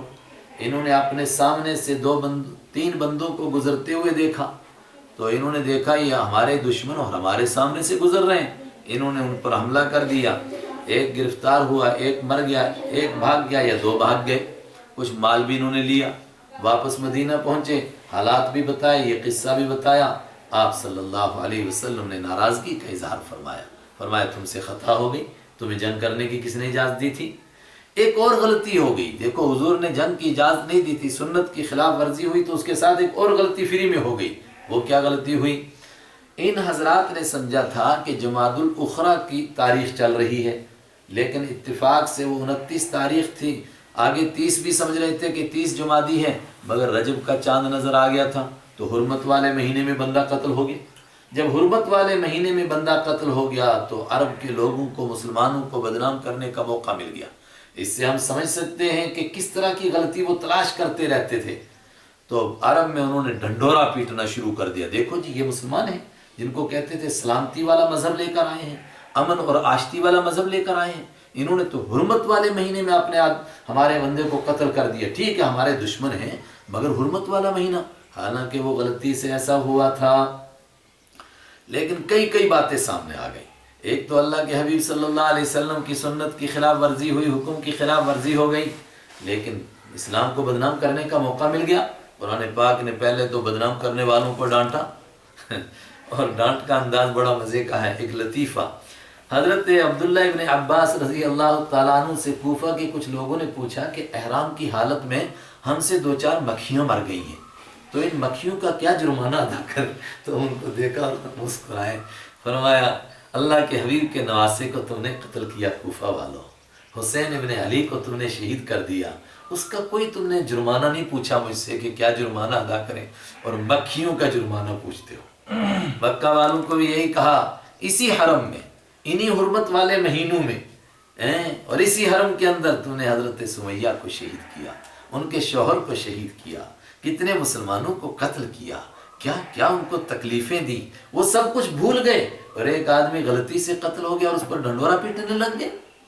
یسألونکا آپ سے پوچھتے ہیں یہ مشرک عن الشہر الحرام، حرمت والے مہینوں کے بارے میں، قتال فیہ یعنی ان حرمت والے مہینوں میں جنگ کرنے کے بارے میں، قل آپ فرما دیجئے قتال فیہ کبیر، حرمت والے مہینوں میں جنگ کرنا، قتال جنگ کرنا فیہ ان مہینوں میں کبیر بڑی بات ہے، نہیں جنگ کرنا چاہیے، یہ احترام والے مہینے ہیں، لیکن ذرا اپنے پاپ بھی تو سنو، وصد عن سبیل اللہ اور اللہ کے راستے سے لوگوں کو روکنا، وکفر بہ اور اللہ کے ساتھ کفر کرنا، والمسجد الحرام اور مسجد حرام سے اللہ لوگوں کو روکنا، مسلمانوں کو تم نے روکا، پچھلے صلح حدیبیہ کے موقع پر روکا، بلکہ روکا ہی نہیں، اخراج اہلہ مسجد حرام کے پاس رہنے والوں کو وہاں سے نکالنا، منہ مسجد حرام سے، حرم سے، اور تم نے سارے مسلمانوں کو نکلنے پر مجبور کیا، اکبر زیادہ بڑا جرم ہے عند اللہ اللہ کے نزدیک، اپنے پاپ تو دیکھو، دوسرے کی آنکھ کا بھاتا نہیں تنکا تجھے، اپنا شہتیر بھی تو دیکھ، والفتنة اکبر من القتل، اور فتنہ تو زیادہ بڑا ہے قتل سے بھی۔ فتنہ کیا؟ امن و امان کو خطرے میں ڈال کر رکھا ہے، قتل و غارت کا ماحول تم نے بنا کر رکھا ہے، اس کو بھول گئے۔ اور سب سے بڑا فتنہ شرک کر رہے ہو اللہ کے گھر میں۔ ولا یزالون یقاتلون، اللہ تعالیٰ نے ایک پیشن گوئی کی، مسلمانوں یاد رکھو، لا یزالون مسلسل رہیں گے، یہ یقاتلون جنگ کرتے رہیں گے مسلسل، کم تمہارے ساتھ۔ لیکن ایک سوچئے، یہاں مکہ کے کافر جنگ کر رہے تھے تلوار سے مسلمانوں کے ساتھ، بلکہ کیا کر رہے تھے؟ بدنام کر رہے تھے، الغزو الفکری، مسلمانوں کو بدنام کرنا بھی گویا کیا کر رہے تھے؟ جنگ کر رہے تھے۔ اور یہ مسلسل تمہارے ساتھ جنگ کرتے رہیں گے، حتی یردوکم، یہاں تک کہ تم کو پھیر دیں، عن دینکم، تمہارے دین سے، ان استطاعوا، اگر وہ طاقت رکھیں تو سنو، ومن یرتدد، اور جو کوئی پھرے گا منکم، تم میں سے، عن دینہ، اپنے دین سے، فیمت، پھر وہ مر جائے گا، وہو کافر، اس حال میں کہ وہ کافر ہوگا، فاولئک، تو یہ ایسے لوگ ہیں، حبطت اعمالہم، ان کے اعمال سب برباد ہو گئے، فی الدنیا والآخرہ، دنیا میں بھی وآخرت میں بھی، واولئک اصحاب النار، اور یہ جہنمی لوگ ہیں، ہم فیہا خالدون، یہ ہمیشہ اس میں رہیں گے۔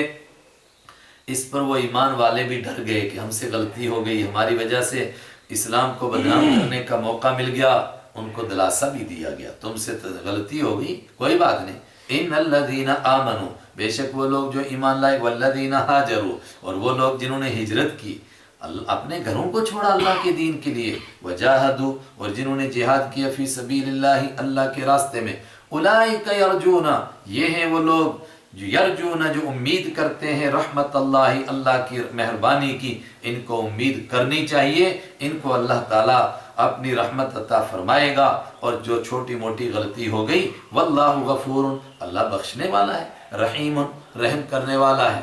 یسألونک عن الخمر، ایک اور نیکی کا مسئلہ ہے۔ نیکی کا مسئلہ کیا ہے؟ شراب کو چھوڑنا نیکی ہے، لیکن شریعت نے فوراً شراب حرام نہیں کیا، میں کل بھی عرض کر چکا، چونکہ ان کی گھٹی میں پڑا ہوا تھا، تو لوگ آپ سے پوچھتے تھے جی دین میں شراب کا کیا حکم ہے؟ لوگ آپ سے پوچھتے ہیں عن الخمر والمیسر، شراب کے بارے میں اور جوئے کے بارے میں، قل فیہما اثم کبیر، آپ فرما دیجئے اس میں گناہ ہے بہت بڑا، ومنافع للناس، اور تھوڑے بہت لوگوں کے لیے نفع بھی ہیں، نفع ہیں لیکن نقصان زیادہ ہے۔ بہت بڑا حکیم گزرا ہے ابو علی سینا، اس نے شراب کے فوائد گننے شروع کیے تو 50 فائدے گنائے، لیکن پھر جب نقصان گنانے شروع کیے تو 150 نقصان گنائے اس نے۔ تو یہ نہیں کہا کہ حرام ہے، البتہ کہا کہ ان میں جوئے میں فائدہ ہے، اچانک مال آ جاتا ہے، شراب میں بھی کچھ فائدے ہیں مگر گناہ بڑا ہے، وَإِثْمُهُمَا أَكْبَرُ، اور ان دونوں کا گناہ زیادہ بڑا ہے، من نفعہما، ان دونوں کے نفع سے۔ تو عقل مندی کا تقاضا یہ ہے کہ نقصان زیادہ ہے تو ان کو چھوڑ دو۔ وَيَسْأَلُونَكَ مَاذَا يُنْفِقُونَ، اور لوگ آپ سے پوچھتے ہیں خرچ کرنے، ماذا ينفقون، اس چیز کے بارے میں جو وہ خرچ کرتے ہیں، بلکہ یہاں یوں ترجمہ کیجئے ماذا ينفقون، کیا خرچ کریں وہ، اس کے بارے میں سوال کرتے ہیں۔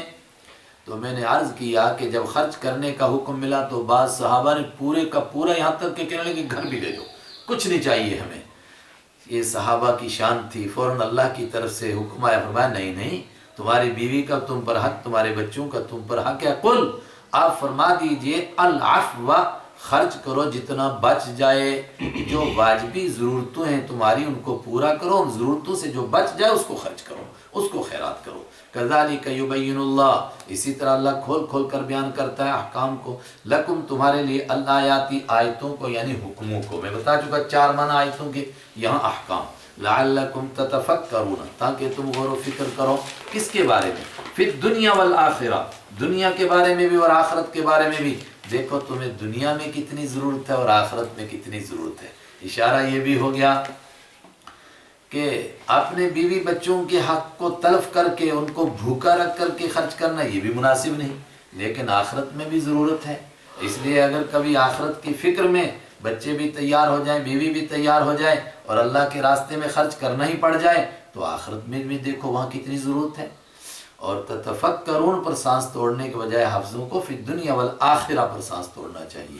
وَيَسْأَلُونَكَ عَنِ الْيَتَامَى، اور لوگ آپ سے یتیموں کے بارے میں پوچھتے ہیں، چونکہ یتیموں پر خرچ کرنے کا حکم تھا، تو یتیم جن کی پرورش میں تھے، جب سخت حکم آیا کہ جس نے یتیم کا مال کھایا اس نے اپنے پیٹ میں انگارے بھرے، تو صحابہ ڈر گئے، اب کیا کریں؟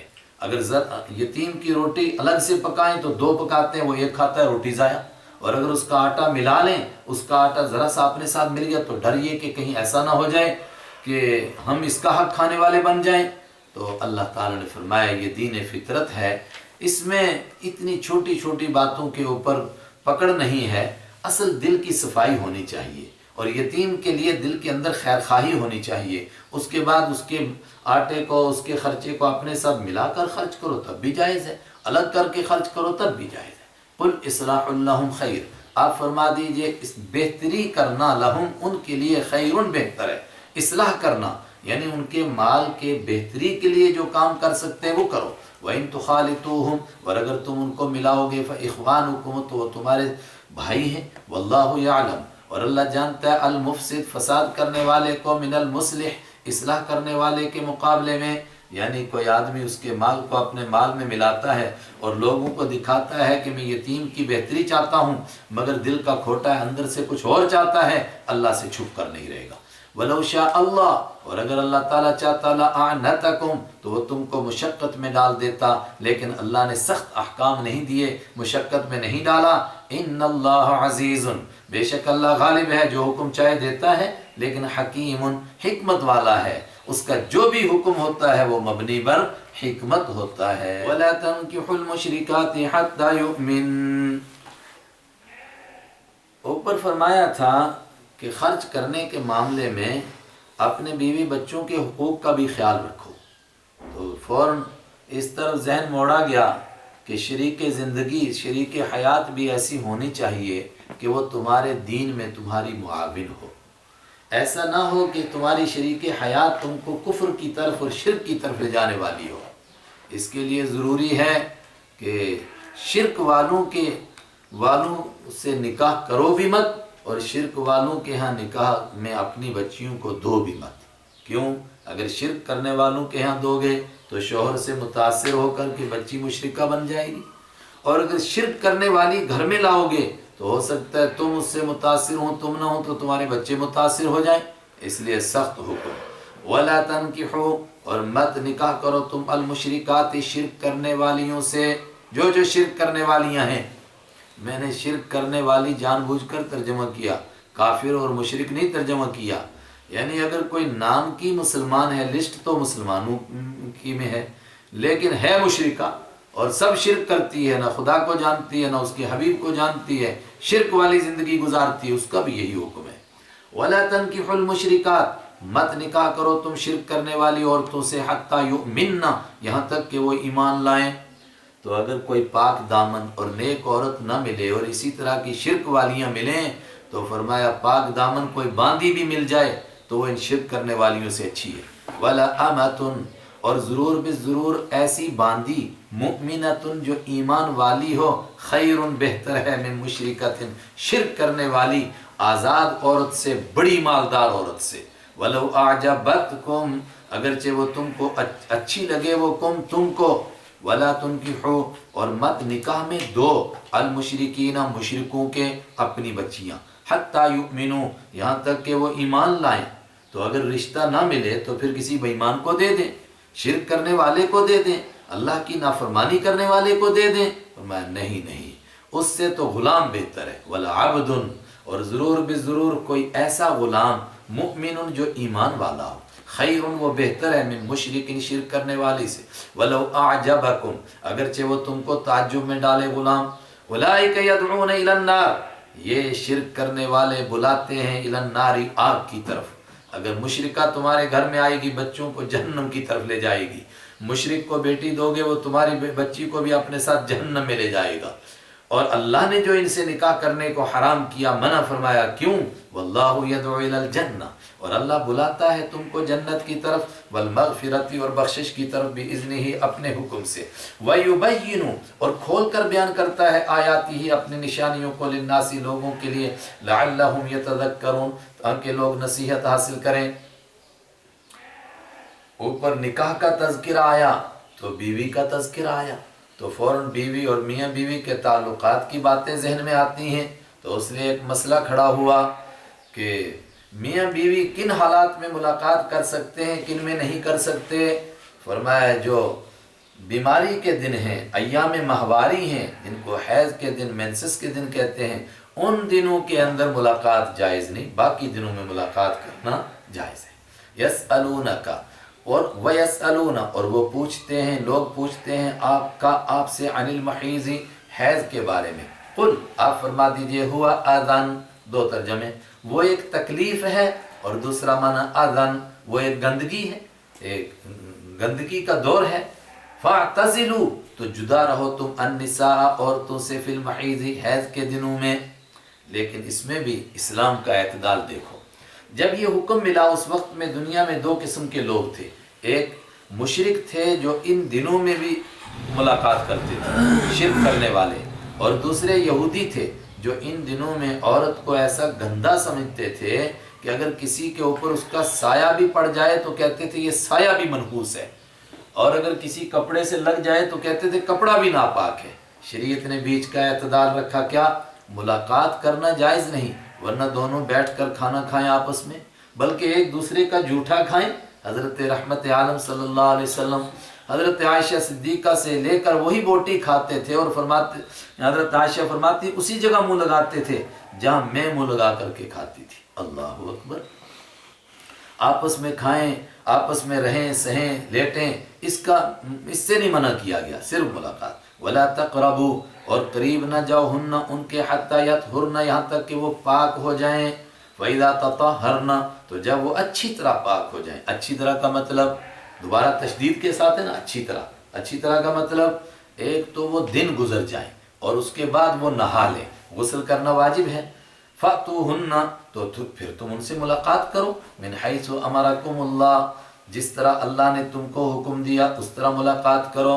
یہ جس طرح یا من حیث کا ترجمہ جس جگہ سے اللہ نے حکم دیا، یہ کیوں کہا گیا؟ آگے اس کا جواب آنے والا ہے، وہاں کا انتظار کیجئے۔ ان اللہ یحب التوابین اگر پچھلے دور میں کسی سے غلطی ہو گئی ہے، ان دنوں میں بھی ملاقات کرتے رہیں تو توبہ کرو، بے شک اللہ تعالیٰ توبہ کرنے والوں کو پسند کرتا ہے۔ اور ان دنوں میں کیوں منع کیا گیا؟ اس لیے کہ گندگی کا دور ہے۔ وَيُحِبُّ الْمُتَطَهِّرِينَ اور اللہ پاک رہنے والوں کو پسند کرتا ہے۔ وہ جو اوپر حکم دیا گیا تھا کہ پھر ملو اپنی بیویوں سے جیسا کہ اللہ نے حکم دیا، تو یہ کیوں کہا تھا؟ اس لیے کہ عرب کے میں بلکہ آج بھی دنیا میں کچھ ایسے گندے طریقے نعوذ باللہ لوگوں نے نکالے ملاقات کے لیے کہ اگر اس کا تصور بھی کرے تو آدمی کے رونگٹے کھڑے ہو جاتے ہیں کہ آدمی اتنا گندا بھی ہو سکتا ہے کہ ایسے گندے کام کرے جو جانور نہیں کرتے، سور اور کتے نہیں کرتے، ایسا کام آدمی کرے۔ تو پھر کیا مطلب؟ ایک بہت پردے کی چیز ہے، اس کو اشارے سے بیان کیا جا رہا ہے۔ کیا پردے کی چیز ہے؟ کہ میاں بیوی کس طرح ملاقات کریں، کہا اس طرح ملاقات کریں کہ جس طرح اولاد ہو سکے، جس راستے سے اولاد ہوتی ہے بس وہی ملاقات کرنے کا طریقہ ہے۔ اس کو یوں بیان کیا بڑے پردے سے، نساؤکم تمہاری بیویاں، حرث لکم تمہارے لیے کھیتی ہیں۔ کھیتی کا مطلب کہ ایسے ملاقات کرو کہ جس طرح کھیتی سے دانے سے کھیتی اگتی ہے، آگے تمہارے لیے اولاد پیدا ہو۔ باقی فَأْتُوا حَرْثَكُمْ أَنَّا شِئْتُمْ آؤ تم اپنی کھیتی کے پاس، أَنَّا شِئْتُمْ جیسے تم چاہو، آپس میں رہو سہو خوشی سے رہو، مگر وہ گندے طریقے نہ اختیار کرو، جس طریقے سے اولاد ہو سکے وہ طریقہ اختیار کرو۔ یہ بڑا اشارے کے ساتھ اور پردے کے ساتھ ایک مسئلے کو بیان کیا گیا۔ دیکھیے ہم سب قرآن پڑھ رہے ہیں، مرد بھی ہیں عورت بھی ہیں، کسی کو کوئی اس سے سن کر شرمندگی نہیں ہوگی۔ اگر کوئی ننگا لفظ استعمال کیا جاتا تو اس سے آدمی شرماتا پڑھتے ہوئے، اور بعض جو اندر کے کالے ہیں اور کوہڑ دماغ ہیں وہ اسی کو الٹا معنی لیتے ہیں، کہتے ہیں جی توبہ توبہ توبہ، قرآن نے عورتوں کو کھیتی کہہ دیا۔ ارے کیوں کھیتی کہا؟ وہ تو سوچنا کیا کہنا چاہتا ہے قرآن۔ وَقَدِّمُوا لِأَنفُسِكُمْ اور فرمایا یہ حکم کیوں دیا؟ اس لیے دیا گیا کہ آپس میں ملنا اس کا بھی کوئی مقصد ہو۔ وَقَدِّمُوا اور آگے بھیجو اپنے لیے، لِأَنفُسِكُمْ اپنے آپ کے لیے کچھ، مطلب اس نیت سے ملاقات ہو کہ اولاد صالح پیدا ہو جو ہمارے لیے آخرت کا ذخیرہ ہو جائے، اور خاص طور سے نیکیاں کرو۔ وَاتَّقُوا اللَّهَ اور اللہ سے ڈرتے رہو، کوئی بے حیائی کا راستہ نہ اختیار کرو۔ وَاعْلَمُوا اور جان لو أَنَّكُمْ مُلَاقُوهُ تم نے ان سے ملنا ہے۔ انکم کہ تم نے ملاقوہ اس سے ملنا ہے اللہ سے، جب اس کی بارگاہ میں جاؤ گے کیا جواب دو گے؟ اگر کوئی بے حیائی کا راستہ اختیار کرو گے اس کو کیسے منہ دکھاؤ گے؟ وبشر المؤمنین، اور ایمان والوں کو خوشخبری دے دو کہ تمہاری بھی اللہ سے ملاقات ہوگی، اگر کیسے ہوگی؟ رضی اللہ عنہ ورضوا عنہ، اللہ تم سے راضی ہوگا، تم اللہ سے راضی ہوں گے اور خوش ہو جاؤ گے۔ یہ ملاقات کے لیے آگے ایک بات آ رہی ہے، اس کے لیے تمہید کے طور پر اس سے پہلے ایک بات، وہ کیا؟ میاں بیوی کے تعلقات میں سے عرب میں ایک بڑی گندی بات تھی، بعض شوہر قسم کھا لیتے تھے جھگڑا کر کے بیوی سے کہ آج کے بعد میں تم سے نہیں ملوں گا، پھر اس کو طلاق نہیں دیتے تھے، وہ بیوی ہی رہتی تھی ساری زندگی، نہ تو کہیں وہ دوسری جگہ نکاح کر سکتی تھی، لیکن یہ بھی ان کے ساتھ بیوی کے جیسے تعلق نہیں رکھتے تھے۔ کیوں؟ کہتے میں تو قسم کھا چکا ہوں، میں کیسے بیوی کے جیسے تعلق رکھوں؟ اس لیے وہ قسم کا مسئلہ آیا، وہ مسئلہ تو نیچے آ رہا ہے۔ اس سے پہلے کہا کہ قسمیں کھا کر کے تم یہ گناہ کرتے ہو اور دوسروں پر ظلم کرنے کے لیے کہتے ہو ہم نے قسم کھا رکھی ہے اس لیے ہم ملاقات نہیں کر سکتے، نہ اس کو طلاق دیتے ہو اور نہ بیوی بنا کر رکھتے ہو اور اس کے لیے اللہ کا نام استعمال کرتے ہو۔ اس کے لیے فرمایا وَلَا تَجْعَلُوا اللَّهَ، اور مت بناؤ اللہ کو عُرْضَةً نشانہ لِأَيْمَانِكُمْ، اپنی قسموں کے لیے۔ اللہ کا نام بطور نشانہ اپنی قسموں کے لیے بنا رکھا ہے، کس بات کے لیے؟ ان تبرو، کہ تم نیکی کرو، نیکی نہیں کرتے، کہتے ہم نے قسم کھا رکھی ہے۔ کیسے؟ یہ حالات بھی آئے کہ صحابہ میں سے بعض صحابہ کا نام آتا ہے انہوں نے قسم کھا لی میں اپنے بھائی سے بات نہیں کروں گا، ایک نے غصے میں آ کر قسم کھائی میں ماں سے بات نہیں کروں گا۔ تو ماں سے بات کرنا، بھائی سے بات کرنا یہ تو نیکی ہے، تو نیکی نہ کرنے کے لیے اللہ کے نام کو استعمال کرتے ہو۔ وَتَتَّقُوا، اور بہت سارے کام تقوی کے، قسم کھا لی کہ میں مسجد نہیں جاؤں گا، اللہ کا نام اب کیوں نہیں جاتا؟ کہتے ہیں میں نے قسم کھا رکھی ہے۔ وَتُصْلِحُوا، اور تم مت قسم اللہ کے نام کو نشانہ بناؤ اس بات کے لیے کہ تم لوگوں کے درمیان اصلاح کرو۔ عربی گرامر کے اعتبار سے ان کے بعد لا پوشیدہ ہے، اب آسان ترجمہ میں کرتا ہوں۔ اور مت نشانہ بناؤ اپنی قسموں کے لیے اللہ کے نام کو، ان تبرو، اللہ تبرو، کہ تم نیکی نہیں کرو گے، اور وَتَتَّقُوا، اور تم تقوی نہیں اختیار کرو گے، وَتُصْلِحُوا بَيْنَ النَّاسِ، اور تم لوگوں کے درمیان صلح نہیں کراؤ گے۔ ایک آدمی دو آدمی کی صلح کرانے چلا تھا، ان دونوں نے مل کر اسی کو پیٹا، اب اس نے قسم کھا لی آج کے بعد کسی کی صلح نہیں کراؤں گا۔ پھر دو آدمی لڑ پڑے، اس کو کہا یار صلح کرا، کہا میں نے قسم کھا رکھی ہے میں نہیں کر سکتا ہوں، فرمایا اس کے لیے اللہ کا نام کو نشانہ نہ بناؤ۔ واللہ سمیع علیم، اور اللہ سننے والا جاننے والا ہے۔ قسم کی بات آ چکی تو ایک قسم کی بات بھی سنتے چلو۔ بعض آدمی سے اچانک قسم نکل جاتی ہے، اور عربوں سے خاص طور سے واللہ واللہ تاللہ، بات بات کے اوپر نکل جاتی ہے بغیر ارادے کے، فرمایا اس پر کوئی گناہ نہیں ہے۔ دوسرے، گزری ہوئی کوئی بات آدمی نے سوچا سچی مگر قسم کھا لی اور بعد میں پتہ چلا وہ بات تو جھوٹی تھی اور میں نے ویسے ہی قسم کھا لی، فرمایا غلطی سے ہو گئی، اس پر بھی کوئی مواخذہ نہیں۔ دو قسم، لا یواخذکم، نہیں پکڑے گا تم کو اللہ تعالیٰ باللغو، لغو چیز کے بارے میں، فی ایمانکم، تمہاری قسموں میں۔ اب میں نے دو باتیں لے لی، یہ احناف کا مسلک، ایک تو خام خواہ زبان سے نکل گئی، اور دوسری گزری ہوئی بات جو جھوٹی تھی اور لیکن سچی سمجھ کر قسم کھا گیا۔ ولیکن یؤاخذ، لیکن پکڑے گا اللہ تعالیٰ تم کو بما، ان چیزوں کے بارے میں، کسبت قلوبکم، جو کمائی ہیں تمہارے دلوں نے، یعنی جب دل سے ارادہ کر کے قسم کھاؤ گے اس پر مواخذہ ہوگا۔ اور کیا مواخذہ ہوگا؟ وہ 7ویں پارے کے شروع میں آ رہا ہے، اس کا پھر کفارہ ادا کرنا ہوگا۔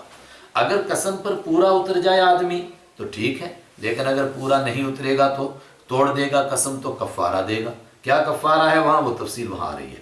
واللہ غفور حلیم، اور اللہ بخشنے والا ہے، بڑا بردبار ہے۔ تم کیسے کیسے اس کے نام کو استعمال کرتے ہو مگر پھر بھی معافی کا دروازہ کھلا رکھتا ہے۔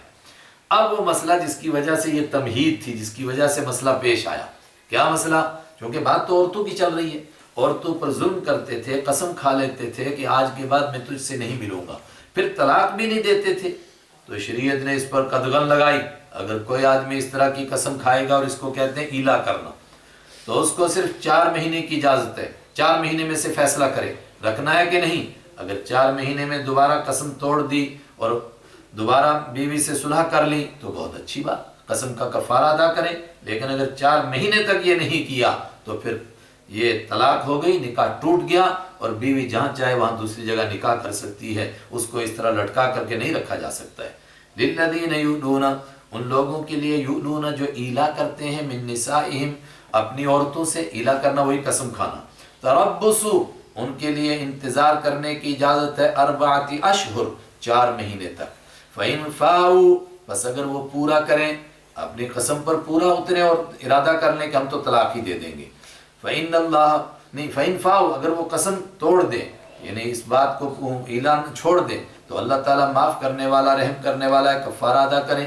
وَإِنْ عَزَمُوا اور اگر انہوں نے ارادہ کر لیا الطلاق، طلاق کا، یعنی بیوی سے نہیں ملاقات کی، تو جمہور کا مسلک یہی ہے کہ 4 مہینہ ہوتے ہی پھر طلاق ہو گئی، لیکن بعض حضرات کہتے ہیں کہ پھر اس کو کورٹ مجبور کرے گا کہ طلاق دے، لیکن جمہور کا یہی ہے کہ نہیں، 4 مہینے ہو گئے طلاق ہو گئی، اب اس طرح نہیں لٹکا کر رکھا جا سکتا ہے۔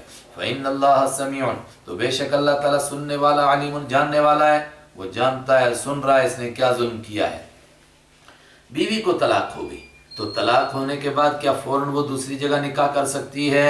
فرمایا نہیں، میاں بیوی رہے ہیں، ایک زمانہ آپس میں گزارا ہے، اب اس کو طلاق ہوتے ہی دوسری جگہ نکاح کرنے کی اجازت نہیں ہے۔ والمطلقات اور طلاق دی ہوئی عورتیں، یتربصن وہ روک کر رکھیں گی، بانفسہن اپنے آپ کو، 3 قروء 3 بیماریوں تک، 3 حیض تک اپنے آپ کو روک کر کے رکھیں گی، جب تک 3 حیض نہیں آئیں گے تب تک ان کو دوسری جگہ نکاح کرنے کی اجازت نہیں ہے۔ ولا یحل لہن لیکن یہ 3 بیماریوں تک انتظار کریں گی، اور سورہ طلاق میں ہم پڑھیں گے کہ جن کو بیماری نہیں آتی ہے وہ 3 مہینے تک انتظار کریں گی، اور وہیں پڑھیں گے کہ جس عورت کے پیٹ میں بچہ ہو، اس کا بچہ جیسے پیدا ہوگا تو اس کی عدت ختم ہو جائے گی، یہ پیریڈ اس کو عدت کہتے ہیں، عدت ختم ہو جائے گی۔ تو یہ حمل والی ہے کہ نہیں ہے، اور اس کو حیض آتا ہے یا نہیں آتا ہے، یہ تو عورت ہی بتائے گی، اس لیے فرمایا ولا یحل اور حلال نہیں لہن ان عورتوں کے لیے، ان یکتمن کہ وہ چھپائیں، ما اس چیز کو، خلق اللہ جو پیدا کی اللہ نے، فی ارحامہن ان کے پیٹ میں، مثلا پیٹ میں بچہ ہے اور اس کو پتا ہے کہ 9 مہینے کے بعد عدت ختم ہوگی، لیکن اس نے کہا نہیں مجھے مینسس آتے ہیں اور بس 3 مہینے کے قریب، چونکہ جس کو بیماری آتی ہے یہ تقریباً کم سے کم 55 دن میں، عمومی طور پر 80 دن 75 دن میں پوری ہو جاتی ہیں 3 بیماریاں، تو اس نے 80 دن کے بعد کہا کہ ٹھیک ہے جی میری عدت ختم ہو گئی، حالانکہ عدت تو ابھی 9 مہینے تک باقی ہے، اور اس کا دوسری جگہ نکاح ہو گیا، تو یہ نکاح تو ہوا ہی نہیں، یہ نکاح ہی نہیں ہوا، تو یہ اس نے بڑا جرم کیا، اس لیے فرمایا حلال نہیں لہن ان کے لیے، ان یکتمن کہ وہ چھپائیں، ما اس چیز کو، خلقہ جو پیدا کی، اللہ نے، فی ارحامہن ان کے شکموں میں، ان کننا اگر ہیں وہ، یؤمنن ایمان رکھتی ہیں، باللہ اللہ پر، والیوم الآخر اور آخرت کے دن پر۔ اور یہ جو عدت کے دن ہیں یہ انتظار کیوں رکھے گے 3 مہینہ؟ فرمایا اس لیے کہ 3 مہینے میں دماغ ٹھیک ہو جائے، کیونکہ عدت طلاق کا طریقہ کیا ہے، پہلے تو جو کام کرنے سے ہو جاتے ہیں ان کاموں میں سب سے بدترین کام طلاق ہے، بہت ناپسندیدہ، لیکن اسلام دین فطرت ہے، یہ آدمی کو باندھ کر بھی نہیں رکھ سکتا ہے، مزاج تو جڑتے نہیں اور ان کو باندھ کر رکھا جائے اس کا بھی قائل نہیں، اگر طلاق دینے کی نوبت آ ہی جائے تو پھر 1 طلاق دے، اور 1 طلاق بھی کب؟ جب پاکی کے دن ہو، بیماری کے دنوں میں نہیں، اور پاکی کے دن بھی وہ جن میں آپس میں ملاقات نہ ہوئی ہو، ان میں 1 طلاق دے، پھر 3 حیض تک دونوں انتظار کریں، آپس میں سوچیں، مشورہ کریں، وہ وہیں رہے گی، اسی گھر کے اندر عدت گزارے گی، اگر دونوں نے توبہ کر لی اور شوہر کا دماغ بھی ٹھیک ہو گیا اور کہا کہ ہم توبہ کرتے ہیں، تو بس واپس رجوع کر لیا کہ ہم اس بات سے اعراض کرتے ہیں، اس بات سے توبہ کرتے ہیں، اپنے الفاظ واپس لیتا ہوں، بے شک 1 طلاق اکاؤنٹ ہوگی اس کے کھاتے میں، لیکن یہ دوبارہ میاں بیوی بن گئے، کوئی نکاح کرنے کی بھی ضرورت، اور زندگی میں پھر اس طرح 1 طلاق دے دی، پھر اپنے الفاظ واپس لے لیے 3 مہینے کے اندر، تو پھر میاں بیوی بن گئے، لیکن جب 3 مہینے گزر گئے، عدت کے دن گزر گئے، نکاح ٹوٹ گیا، اب وہ دوبارہ میاں بیوی خالی الفاظ واپس لینے سے نہیں بن سکتے، لیکن اس کے باوجود بھی زندگی میں جب چاہے نکاح کر سکتے ہیں، یہ 2 طلاقیں ہو گئیں، آگے آ رہا ہے 3 کا، اگر تیسری بھی دے دے تو پھر یہ مذاق تھوڑا ہے کہ ساری زندگی یوں ہی طلاق دیتے رہیں اور نکاح کرتے رہیں اور رجوع کرتے رہیں، آخر وہ بھی کسی کی بیٹی ہے، اس کے بعد دوبارہ رجوع کرنے کی، نکاح کرنے کی اجازت نہیں ہے، وہ آگے آ رہا ہے۔ لیکن جب تک یہ دن ہے وبعولتہن، اور ان کے شوہر احق کو زیادہ حق رکھتے ہیں بردہن، ان عورتوں کو واپس لوٹا لینے کی، رجوع کرنے کی، فی ذالک، اس عرصے میں، عدت کے عرصے میں، ان ارادو اصلاحا، اگر وہ شوہر ارادہ کرتے ہیں اصلاحاً، صلح کرنے کا، درست کرنے کا، توبہ شوبہ کرنا چاہتے ہیں تو ٹھیک ہے۔ وَلَهُنَّ مِثْلُ الَّذِي عَلَيْهِنَّ بِالْمَعْرُوفِ، یہ جو کہا گیا کہ تم نے قسم کھائی اور اس قسم کو 4 مہینے تک تمہیں اجازت ہے، یہ کیوں حکم دیا گیا؟ فرمایا اس لیے کہ جس طرح شوہر کے بیوی پر حقوق ہیں، بیوی کے بھی تو شوہر پر حقوق ہیں، وہ یوں ہی لٹکا کے رکھے اس کو، یوں ہی طلاقیں دیتا رہے، یوں ہی رجوع کرتا رہے، جس طرح دور جہالت میں 40 بار طلاق دیتے تھے، رجوع کرتے رہتے، فرمایا ایسی بات نہیں۔ وَلَهُنَّ، اور ان عورتوں کے لیے، مثلو، برابر، الذی علیہن، ان عورتوں کے لیے حقوق ہیں، مثلو، ان حقوق کے برابر، علیہن، جو ان کے اوپر ہیں، جس طرح کے ان پر حقوق ہیں اتنے ان کے ذمے ہیں، بالمعروف، نیکی کے ساتھ، جس طرح مردوں کے عورتوں پر حقوق ہیں، لہن، ان عورتوں کے لیے بھی حقوق ہیں، جیسا ان کے اوپر حقوق ہیں ویسے ان کے لیے حقوق ہیں مردوں کے اوپر۔ تاہم زندگی گزارنی ہے، 2 آدمی ہیں، 2 میں سے ایک کو امیر بننا ہے، ایک کو مامور بننا ہے، یعنی گھر میں سے ایک کو کم سے کم گھر کا سردار بنانا ہے، اپنا بڑا ماننا ہے، تو کس کو مانے؟ وَلِلرِّجَالِ عَلَيْهِنَّ دَرَجَةٌ، اور مردوں کے لیے عورتوں پر درجاتن، تھوڑی سی فضیلت ہے، بلندی ہے، کہ امام وہ رہے گا، یہ مقتدی رہے گی۔ واللہ عزیز، اور اللہ غالب ہے، حکیم، حکمت والا ہے۔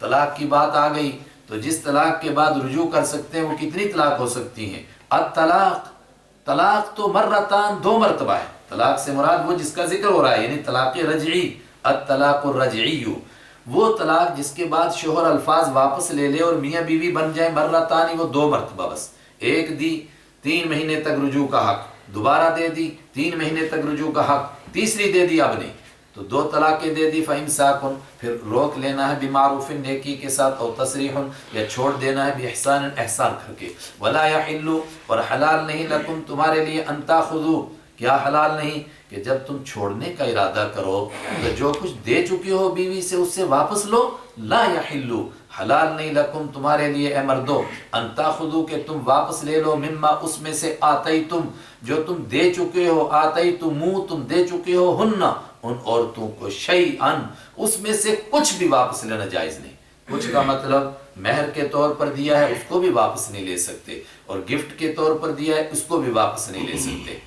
لیکن ایک دوسری شکل، وہ کیا دوسری شکل؟ الا ان یخافا اللہ یقیما حدود اللہ، مگر یہ کہ یخافا، وہ دونوں ڈریں، اللہ یقیما، کہ وہ قائم نہیں رکھ سکیں گے، حدود اللہ، اللہ کی حدوں کو۔ کیا مطلب؟ دونوں میں کھچاؤ اتنا ہو گیا، اور بیوی نہیں رہنا چاہتی ہے شوہر کے یہاں، اور وہ کہتی ہے کہ اس نے کوئی زیادتی مجھ پر نہیں کی ہے، البتہ میرا دل نہیں لگتا ہے اس کے گھر کے اندر، اور وہ علیحدگی چاہتی ہے، تو پھر تم کو حق ہے کہ تم کہو گے ٹھیک ہے، اگر تمہیں دل نہیں لگتا ہے تو ہمارا مہر واپس دے دو۔ فَإِنْ خِفْتُمْ، تو اگر تم کو ڈر لگے، تم کون؟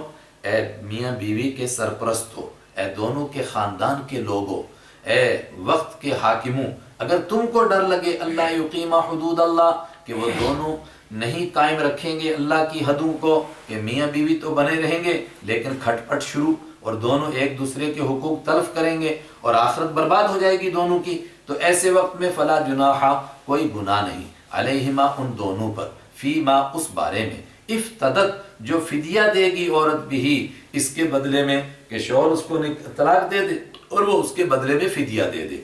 کتنا فدیہ دے؟ وہ حدیث نے طے کیا، ثابت بن قیس رضی اللہ عنہ نے اپنی بیوی کو طلاق دی تھی، تو بیوی نے طلاق کا مطالبہ کیا، آپ نے ان سے پوچھا ان میں کوئی کمی؟ کا کوئی کمی نہیں ہے، مگر میرا دل ان کے ہاں نہیں لگتا ہے۔ تو آپ نے فرمایا انہوں نے مہر میں کیا دیا؟ کہا ایک باغ دیا، تو کہا کہ تم باغ واپس دینے کے لیے تیار ہو؟ انہوں نے کہا باغ بلکہ کچھ اور بھی دے دوں گی، کیونکہ میری طرف سے ان کو تکلیف پہنچ رہی ہے۔ آپ نے فرمایا بس باغ ہی دینا ہے، اور کچھ دینے کی ضرورت نہیں ہے۔ اب بیوی یہ گویا رشوت دے رہی ہے، فرمایا اس پر بھی کوئی گناہ نہیں، تاکہ آپس میں زندگی اچھی طرح گزرے۔ شوہر واپس لے رہا ہے مہر، تو بظاہر بڑی گندی سی بات لگ رہی ہے، لیکن اگر لے لے گا ایسے حالات میں تو کوئی حرج نہیں، لیکن اگر نہ لے تو بہتر ہے، تلک حدود اللہ، یہ اللہ کی حدیں ہیں، فلا تعتدوها، تو تم ان کو کراس نہ کرو۔ کیا ہے کراس کرنا؟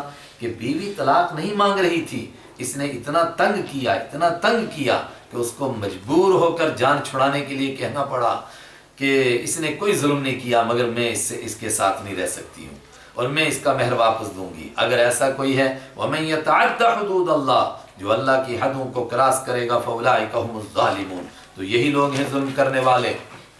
دیکھیے 2 طلاقیں ہو چکی، فَإِن طَلَّقَهَا، بس اگر اس نے طلاق دے دی ہاں اس عورت کو، دوسری بار بھی تیسری بھی طلاق دے دی، فَلَا تَحِلُّ، تو حلال نہیں لہو اس کے لیے، من بعد، اس کے بعد یہ بیوی کبھی بھی جائز نہیں۔ وہ سمجھے ایک دوسرے کے لیے مر گئے ہیں، اب ان کا آپس میں نکاح نہیں ہو سکتا ہے، لیکن ایک طریقہ، وہ کیا؟ اس نے دوسرے شوہر سے نکاح کیا اور اتفاق سے دوسرا شوہر مر گیا، اب یہ بیچاری پھر بیوہ ہو گئی، تو اس نے چاہا کہ نہیں میں پہلے خامد سے ہی نکاح کر لوں، تو اگر ایسی صورت ہے تو پھر کر سکتی ہے۔ اس کو فرمایا حتی تنکحا، یہاں تک کہ نکاح کر لے زوجن، کوئی شوہر غیرہ ہو اس کے علاوہ، دوسرے شوہر نے نکاح کیا پھر وہ مر گیا یا اتفاق سے وہاں جھگڑے ہو گئے اور پھر طلاق ہو گئی، لیکن اگر وہ کوئی پلان کے تحت ایسا کرے گا وہ نکاح ہی نہیں ہوگا۔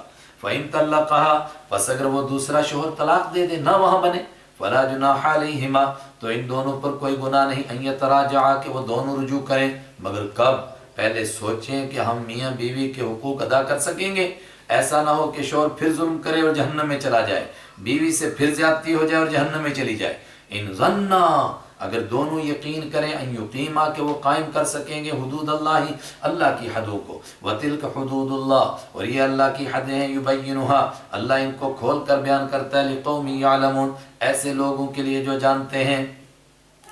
اب یہ طلاق کا طریقہ ہے جو میں نے بتایا، اگر کسی نے یہ طریقہ نہیں اختیار کیا اور اس نے ایک ہی بریسٹ مارا اور تینوں اکٹھی دے دی، تو یہاں تو یہ مسئلہ نہیں ہے کہ وہ طلاق نہیں واقع ہوگی، اور حدیث سے ثابت ہے کہ وہ طلاق بھی واقع ہو جائے گی، اور پوری امت کا اسی پر اتفاق ہے، چند حضرات اس سے باہر ہیں، اس سے کوئی حرج نہیں۔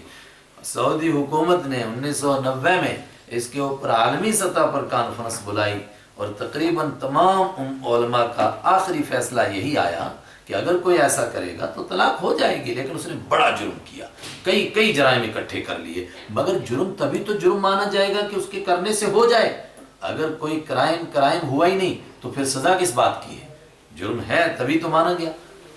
وَإِذَا طَلَّقْتُمُ النِّسَاءَ، اور جب تم طلاق دے دو عورتوں کو، 1 2 دے دو، کچھ بھی دو، فَبَلَغْنَ، تو وہ پہنچ جائیں، أَجَلَهُنَّ، اپنی مدت کو، یعنی ان کی عدت پوری ہونے لگے، اب فیصلہ کرو، فَأَمْسِكُوهُنَّ، تو روک کر رکھو ان کو، بِمَعْرُوفٍ، نیکی کے ساتھ، اگر رجوع کرنا ہے، دوبارہ میاں بیوی بننا ہے تو پھر ارادہ کرو کہ اثر نو اب نیکی کی زندگی گزاریں گے، او سرحو، یا چھوڑ دو تم ہن ان کو، بِمَعْرُوفٍ، نیکی کے ساتھ۔ چھوڑنے کا مطلب ایک طلاق دی تھی، عدت پوری ہونے لگی، تم نے کہا جی میں الفاظ واپس نہیں لیتا ہوں، تو بس یہی ہو گئی طلاق، اب نکاح ٹوٹ گیا، وہ جہاں چاہے دوسری جگہ نکاح کر سکتی ہے۔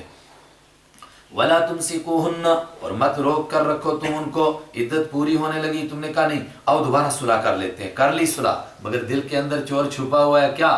زِرَارًا، مت روک کر رکھو تم ان کو، زِرَارًا، تکلیف دینے کے لیے، لِتَعْتَدُوا، تاکہ تم زیادتی کرو، کہ کچھ ظلم کرنے باقی تھے، اس کو دوبارہ نکاح میں لاتا ہوں پھر وہ ظلم کروں گا، تو اگر کوئی ایسا کرے گا تو کیا کرے گا؟ فرمایا اپنے آپ کو جہنم میں ڈالے گا، اور کیا کرے گا؟ وَمَن يَفْعَلْ ذَلِكَ، تو جو ایسا کرے گا، فَقَدْ ظَلَمَ، یقیناً اس نے ظلم کیا، نَفْسَهُ، اپنی جان پر، حالانکہ ہمارے حساب سے کس پر ظلم کیا؟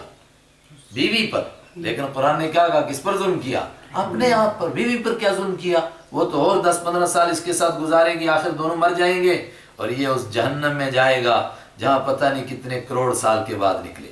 وَلَا تَتَّخِذُوا آیَاتِ اللَّهِ، اور مت بناؤ اللہ کی آیتوں کو، اللہ کے حکموں کو، حضواً، مذاق کرنے کا ذریعہ۔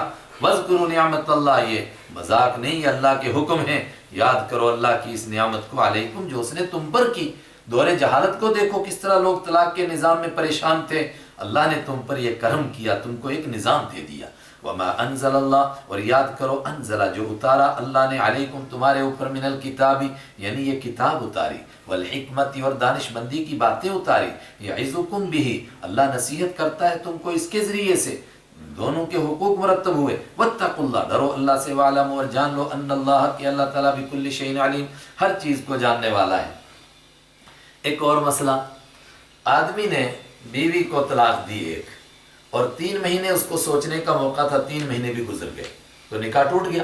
جب نکاح ٹوٹ گیا، اب بیوی جہاں چاہے وہاں نکاح کرے، اتفاق سے کچھ اور دن گزرے، سال گزرے، 2 سال گزرے، اس کے بعد اس عورت کو کہیں سے رشتہ آیا تو اس پہلے والے شوہر کا بھی دماغ ٹھیک ہوا، تو اس نے ایک نیا رشتہ بھیجا، چونکہ نکاح تو کر سکتے، ایک ہی طلاق ہوئی ہے، اس نے بھی رشتہ بھیجا کہ میں بھی متمنی ہوں، توبہ کرتا ہوں، مجھ سے غلطی ہو گئی، معافی مانگتا ہوں، دوبارہ نکاح کر لیتے ہیں۔ ایسے وقت میں انسان کی وہ غیرت کی رگ کے اوپر گویا قرآن نے ہاتھ رکھ دیا۔ ایسے وقت میں بیوی سے پوچھو کہ تمہیں نیا رشتہ پسند ہے کہ پہلا شوہر پسند ہے، 100% وہ یہی کہے گی مجھے پہلا گھر پسند ہے، وہ میں نے دیکھا ہوا ہے۔ لیکن جو اس کے ماں باپ ہوں گے اور خاص طور سے بھائی ہوں گے جوان، وہ کہیں گے اچھا اس کمینے کے ساتھ پھر رشتہ داری کرے جس نے ہماری بہن کو طلاق دی۔ قرآن پاک نے کہا عقل مندی سے کام لو، ایسے موقع پر عورت کی رائے معتبر ہے، اگر وہ پہلے شوہر سے نکاح کرنا چاہتی ہے تو اس کو پہلے سے ہی کرنے دو۔ اور صحابہ کے بیچ میں یہ مسئلہ پیش آیا، ایک صحابی تھے معقل بن یسار، ان کی بہن تھی لیلہ بنت یسار، ان کے شوہر تھے ابو البدہ رضی اللہ عنہ۔ حضرت ابو البدہ نے طلاق دے دی، عدت میں انتظار کرتے رہے کہ شاید رجوع کریں گے، رجوع بھی نہیں کیا، عدت ختم ہوئی، نکاح ٹوٹ گیا۔ اب ایک زمانہ گزرا تو دوسری جگہ سے حضرت لیلہ کو رشتہ آیا، انہوں نے بھی رشتہ بھیجا۔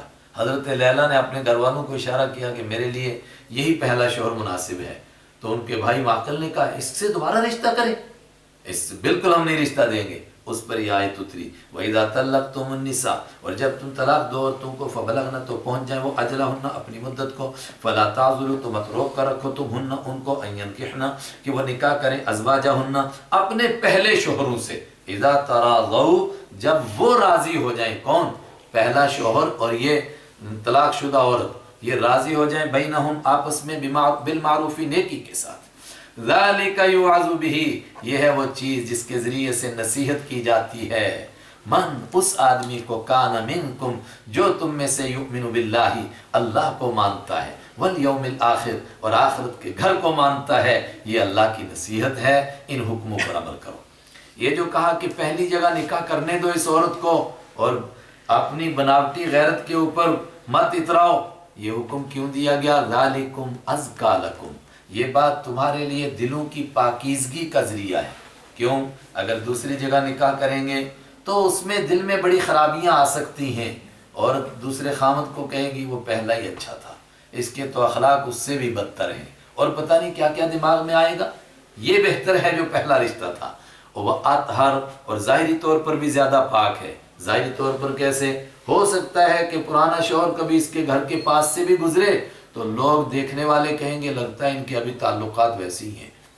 واللہ یعلم، لوگو اللہ کا حکم مانو، اللہ جانتا ہے، وانتم لا تعلمون، اور تم نہیں جانتے ہو، اللہ کو یہ راز معلوم ہے، وہ تمہیں یہ راز بتاتا ہے۔ کئی دفعہ میاں بیوی میں تلخی اور جھگڑے کی نوبت بچے کو دودھ پلانے پر بھی آ جاتی ہے، اس وجہ سے آگے کچھ دودھ پلانے کے احکام، اور دودھ پلانے کے احکام وہ بھی ہیں جو بیوی ابھی نکاح میں ہے، اور وہ احکام بھی ہیں کہ اگر کوئی بچے والی ہے اور بچے وہ گھر والی کو طلاق ہوگی تو بچے کو دودھ کون پلائے گا۔ والوالدات، اور مائیں، یرضعن دودھ پلائیں گی، اولادہن اپنی اولاد کو، حولین 2 سال، کاملین پورے 2 سال، لیکن پورے 2 سال ان کو 2 سال تک پلانا فرض نہیں ہے، زیادہ سے زیادہ 2 سال۔ لمن ارادہ، یہ حکم اس کے لیے ہے، ارادہ جو ارادہ کرے، ان یتم کہ پورا کرے گا وہ الرضاعۃ دودھ کی مدت کو۔ اگر کوئی کہے نہیں میں 2 سال سے پہلے بند کروں تو کر سکتا ہے، لیکن 2 سال کے بعد اجازت نہیں ہے۔ وعلی المولود لہ، وعلی اور اس آدمی پر، المولودی بچہ ہے، لہو جس کا، اور وہ آدمی جس کا بچہ ہے اس کے ذمہ ہے، رزقہن ان عورتوں کی روزی، وکسوتہن اور ان کے کپڑے، بالمعروف نیکی کے ساتھ، نیکی کے ساتھ ان کو کپڑے دے، ان کو روٹی دے، ان کا خرچہ دے، اور خاص طور سے بچے کے ایام میں بہت خرچے بڑھ جائیں گے، سب کچھ برداشت کرو۔ کیوں؟ علی المولود، بچہ تمہارا ہے، یوں نہیں کہا باپ بلکہ یہ کہا جس کا بچہ ہے، بھئی تمہارا بچہ ہے نا، اس کی وجہ سے خرچہ بڑھا ہے۔ لا تکلف نفس الا وسعها، مگر کتنا خرچہ دے اس کو، لا تکلف، نہیں ذمہ داری ڈالی جائے گی، نفس کسی جان پر، الا وسعها، مگر اس کی طاقت کے بقدر، لا تضار، نہ تکلیف دی جائے، والدتن، ماں کو، بولدہا، اس کے بچے کی وجہ سے، ولا مولود، اور نہ تکلیف دی جائے اس آدمی کو، مولود، بچہ ہے، لہو، جس کا، اس کو بھی تکلیف نہ دی جائے، بولدہی، اس کے بچے کی وجہ سے، یعنی بچہ کھینچا تانی کا ذریعہ بن جائے، ایسا بھی نہیں ہونا چاہیے۔ اگر کوئی آدمی بہت پیسے والا ہے، اپنی حیثیت کے مطابق خرچہ کرے گا، اور جھونپڑی والا ہے تو جھونپڑی کے مطابق کرے گا۔ وعلی الوارث مثل ذلک، اور اگر اتفاق سے باپ مر گیا اور یہ بچہ یتیم ہے تو جو بھی بچے کے وارث بنیں گے، جو باپ کے اوپر فرائض تھے حقوق، وہ سب اب ان وارثوں کے اوپر فرض ہو جائیں گے۔ بے شک وہ بچے کی جائیداد میں سے خرچہ کریں، مگر بہرحال وہ وارث کریں گے، جو اس کے وارث بنیں گے۔ وارث کون ہوگا؟ مثلا دادا ہوگا، چاچا ہوگا، جو بھی ہوگا۔ فَإِنْ أَرَادَا، پس اگر وہ دونوں ارادہ کریں، فِصَالًا، دودھ چھڑانے کا، میاں بیوی دونوں ہم دودھ چھڑا دیتے ہیں، عَنْ تَرَادٍ مِّنْهُمَا، دونوں کی رضامندی سے، وَتَشَاوُرٍ، اور دونوں کے مشورے سے، فَلَا جُنَاحَ عَلَيْهِمَا، تو کوئی گناہ نہیں، مگر آپس میں مشورہ کرو، رضامندی سے فیصلے کرو، بچے کو جھگڑے کا ذریعہ نہ بناؤ۔ وَإِنْ أَرَدْتُمْ أَنْ تَسْتَرْضِعُوا أَوْلَادَكُمْ، اور اگر تم ارادہ کرو، تم چاہو، أَنْ تَسْتَرْضِعُوا، کہ تم دودھ پلاؤ، أَوْلَادَكُمْ، اپنی اولاد کو، کسی اور عورت سے، ماں کے علاوہ کسی اور سے دودھ پلانا چاہو، فرمایا تب بھی کوئی حرج نہیں، فَلَا جُنَاحَ عَلَيْكُمْ، تو تم پر کوئی گناہ نہیں، کسی سے دودھ پلا سکتے ہو۔ عرب کا عام رواج تھا کہ کسی دوسری سے دودھ پلاتے تھے، لیکن وہاں بھی جھگڑا نہ ہو، جس سے دودھ پلانی ہے اس کی مزدوری دو۔ وَإِذَا سَلَّمْتُمْ، جب تم حوالے کر دو، ماں وہ چیز، آتَیْتُم، جو تم نے دینی ہو، بالمعروف، نیکی کے ساتھ، جو مزدوری طے ہوئی ہے وہ ان کے حوالے کرو، پھر دودھ پلا سکتے ہو۔ وَاتَّقُوا اللَّهَ، اور ڈرو اللہ سے، وَاعْلَمُوا، اور جان لو، أَنَّ اللَّهَ، کہ اللہ تعالیٰ، بِمَا تَعْمَلُونَ، جو کچھ تم کرتے ہو، بصیر، اس کو دیکھنے والا ہے۔ یہ میں نے ترجمہ کیا اس انداز سے کہ بیوی ابھی نکاح میں ہے، اور اگر بیوی نکاح میں نہیں ہے تو تب بھی ویسی ترجمہ ہو جائے گا۔ وہ کیسے؟ اگر نکاح میں ہے اور وہ دودھ پلا رہی ہے تو اس کا خرچہ دینا ہے، اس لیے کہ وہ بیوی ہے، لیکن اگر نکاح میں نہیں ہے تو طلاق ہو چکی ہے تو پھر بچے کو دودھ پلاتی ہے تو تب بھی اس کو مزدوری دینی ہے، مگر اب کیا کرنا ہے؟ اس کو اس کی مزدوری دینی ہے۔ ایک تو شوہر کو بچے کا خرچہ دینا ہے، خرچہ کیا ہو گیا؟ دوائی، دوسری چیزیں جو بھی اس کو ضرورت ہے، کپڑے وپڑے۔ دوسرے، چونکہ اب وہ اس کی بیوی نہیں ہے اور اس کے بچے کو دودھ پلا رہی ہے تو دودھ پلانے کی مزدوری اس کو دینی ہے۔ کتنی مزدوری؟ بالمعروف، جو بھی عرف کے اعتبار سے طے ہو جائے۔ مالدار اپنے مالداری کے اعتبار سے دے، غریب اپنی غربت کے اعتبار سے دے۔ آگے چونکہ بات چلی تھی کہ اگر طلاق ہو جائے تو عدت کتنی گزارے، تو سوال پیدا ہوا اگر شوہر مر جائے، جیسے ابھی وارث کا بھی ذکر آیا نا کہ اگر شوہر مر جائے تو بچے کے خرچہ کون دے گا؟ جو وارث بنے گا بچے کا وارث، یعنی دادا یا اس کا بھائی یا اس کا چاچا۔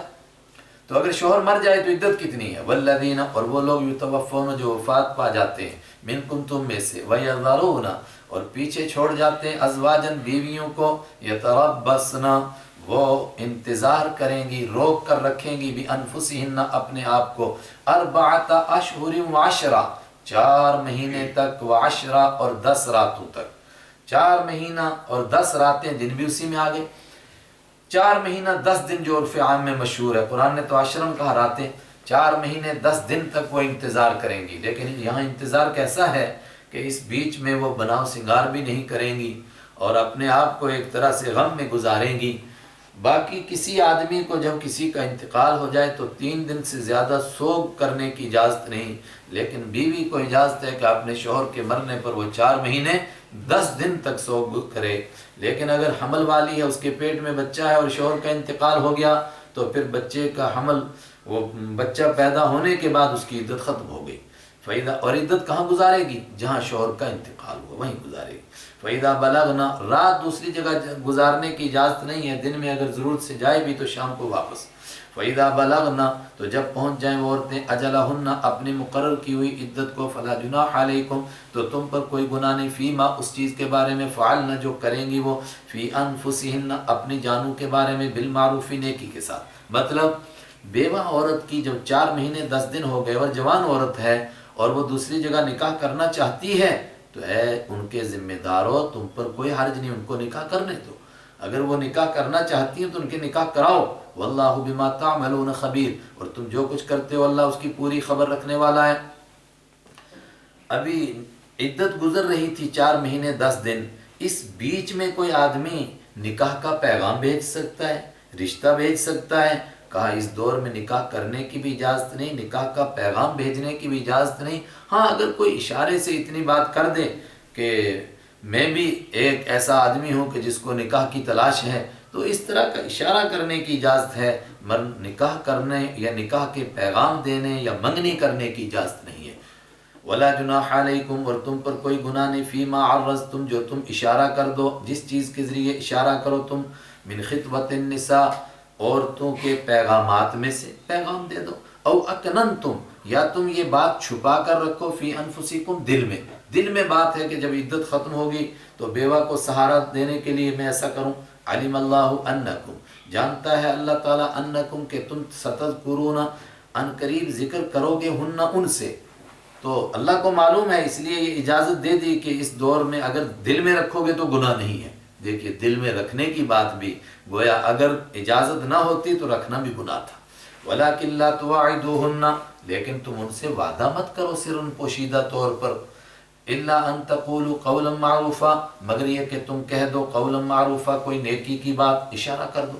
وَلَا تَعْزِمُوا، اور مت پکا کرو تم عقدۃ النکاح، نکاح کی گرہ کو، نکاح کی گرہ کو مطلب منگنی نہ کرو، حتی یبلغ الکتاب، یہاں تک کہ پہنچ جائے لکھی ہوئی بات، اجلہ، اپنی مدت کو، لکھی ہوئی بات سے مطلب وہی 4 مہینہ 10 دن کی عدت۔ وَاعْلَمُوا، اور جان لو، ان اللہ، کہ اللہ تعالیٰ، یعلم، جانتا ہے، ما فی انفسکم، جو تمہارے دلوں میں ہے، فاحذروہ، تو تم اللہ سے بچو، ڈرو اس سے۔ وَاعْلَمُوا، اور جان لو، ان اللہ غفور، کہ اللہ بخشنے والا ہے، رحیم، رحم، حلیم، برداشت کرنے والا ہے، گناہ ہوتے ہیں فوراً سزا نہیں دیتا ہے، درگزر کرتا ہے۔ عدت کی 2 باتیں آ گئیں کہ اگر اس کو حیض آتا ہے تو پھر اس کی عدت کتنی ہے، نہیں آتا ہے تو اس کی عدت 3 مہینے، شوہر مر جائے تو 4 مہینے 10 دن۔ لیکن ایک چیز اس کے علاوہ ہے، وہ کیا ہے کہ اگر کسی عورت کی رخصتی سے پہلے ہی طلاق ہو جائے تو اس کی کوئی عدت نہیں ہے، وہ سورہ احزاب میں آ رہا ہے، فَمَا لَكُمْ عَلَيْهِنَّ مِنْ عِدَّةٍ تَعْتَدُّونَهَا، ان کی کوئی عدت نہیں ہے۔ لا جناح علیکم، ایک دوسرا مسئلہ کہ نکاح ہوا مگر رخصتی نہیں ہوئی، اور رخصتی سے پہلے ہی طلاق ہو، تو کیا رخصتی سے پہلے بھی طلاق ہو سکتی ہے؟ فرمایا اگر نوبت پہنچ جائے اور کوئی نباہ کی شکل نہ بنے تو ہو سکتی ہے۔ وَلَا جُنَاحَ لا جناح علیکم، تم پر کوئی گناہ نہیں، ان طلقتم النساء، اگر تم طلاق دے دو عورتوں کو، ما لم تمسوہن، جب تک کہ تم نے ان کو چھوا بھی نہ ہو، یعنی رخصتی نہیں ہوئی، ایک شکل۔ دوسری شکل یہ کہ نکاح ہوا اور مہر بھی طے نہیں ہوا، اس کے بغیر ہی کیا طلاق دے سکتے ہیں، رخصتی بھی نہیں، مہر بھی نہیں۔ او تفریضوا، لم پوشیدہ، یا تم نے مقرر نہ کیا ہو، لہن، ان کے لیے، فریضہ، وہ چیز جو بڑی مقرر ہے، یعنی مہر، تو ایسے وقت میں ان کو طلاق دے دیں، مہر مقرر نہیں تھا، رخصتی ہوئی نہیں تھی، تو پھر کیا کریں، ان کو مہر میں کچھ ملے گا کہ نہیں ملے گا، مہر تو مقرر ہی نہیں تھا۔ فرمایا نہیں، چونکہ نکاح ہوا ہے تب بھی کچھ نہ کچھ دینا ہے۔ کیا دینا ہے؟ وَمَتِّعُوهُنَّ، اور ان کو تم کچھ زندگی گزارنے کا سامان دے دو، عَلَى الْمُوسِعِ قَدَرُهُ، مالدار کے اوپر اس کی حیثیت کے مطابق، وَعَلَى الْمُقْتِرِ، اور غریب کے اوپر قَدَرُهُ، اس کی قدر کے مطابق، اس کی حیثیت کے مطابق۔ تو کم سے کم کتنا دے آدمی؟ تو کم سے کم فرمایا کہ کپڑوں کا ایک جوڑا دینا تو اس کے ذمہ ضروری ہے۔ زیادہ کتنا دے؟ فرمایا جتنا دے سکتا ہے۔ حضرت حسن رضی اللہ تعالیٰ عنہ نے ایک عورت سے نکاح کیا، حالات ایسے بنے کہ رخصتی سے پہلے طلاق ہو گئی، اور بعد میں پتہ چلا مہر بھی مقرر نہیں تھا، 30,000 درہم دے دیے، چاندی کے سکے۔ لوگوں نے اعتراض کیا اتنا زیادہ؟ فرمایا قرآن نے کہا اپنی حیثیت کے مطابق دو، میں اتنے دے سکتا ہوں، کہیں قیامت کو میرے سے نہ پوچھا جائے کہ تو دے سکتا تھا پھر دیے کیوں نہیں۔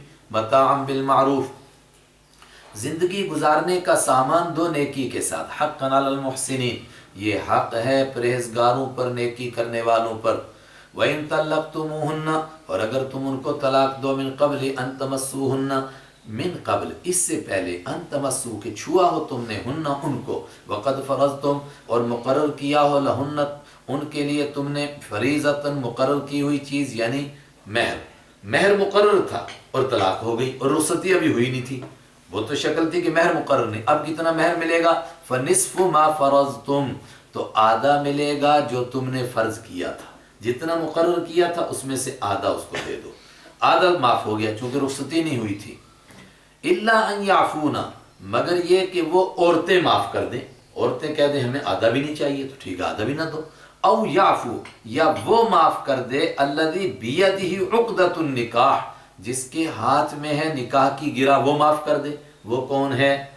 جمہور امت کہتی ہے شوہر، کہ شوہر معاف کر دے، یعنی شوہر کہے کہ نہیں میں پورا دوں گا، بیوی کہتی ہے میں آدھا بھی نہیں لوں گی اور شوہر کہتا ہے نہیں میں پورا دوں گا، اگر شوہر پورا دینا چاہے تو دے سکتا ہے۔ اور عبداللہ ابن عباس فرماتے ہیں کہ جس کے ہاتھ میں گانٹھ ہے وہ معاف کر دے، اس سے مراد ہے کہ بیوی کے خاندان والے اس کے وارث معاف کر دے۔ وَأَن تَعْفُوا، ارے شوہرو تم معاف کرو، اقرب، یہ زیادہ قریب ہے للتقوی، پرہیزگاری کے۔ اگرچہ اللہ نے اجازت دے دی کہ اب آدھا دے دو، لیکن اگر تم پورا دو اور آدھا بھی معاف کر دو انہی کی طرف، یہ زیادہ بہتر ہے۔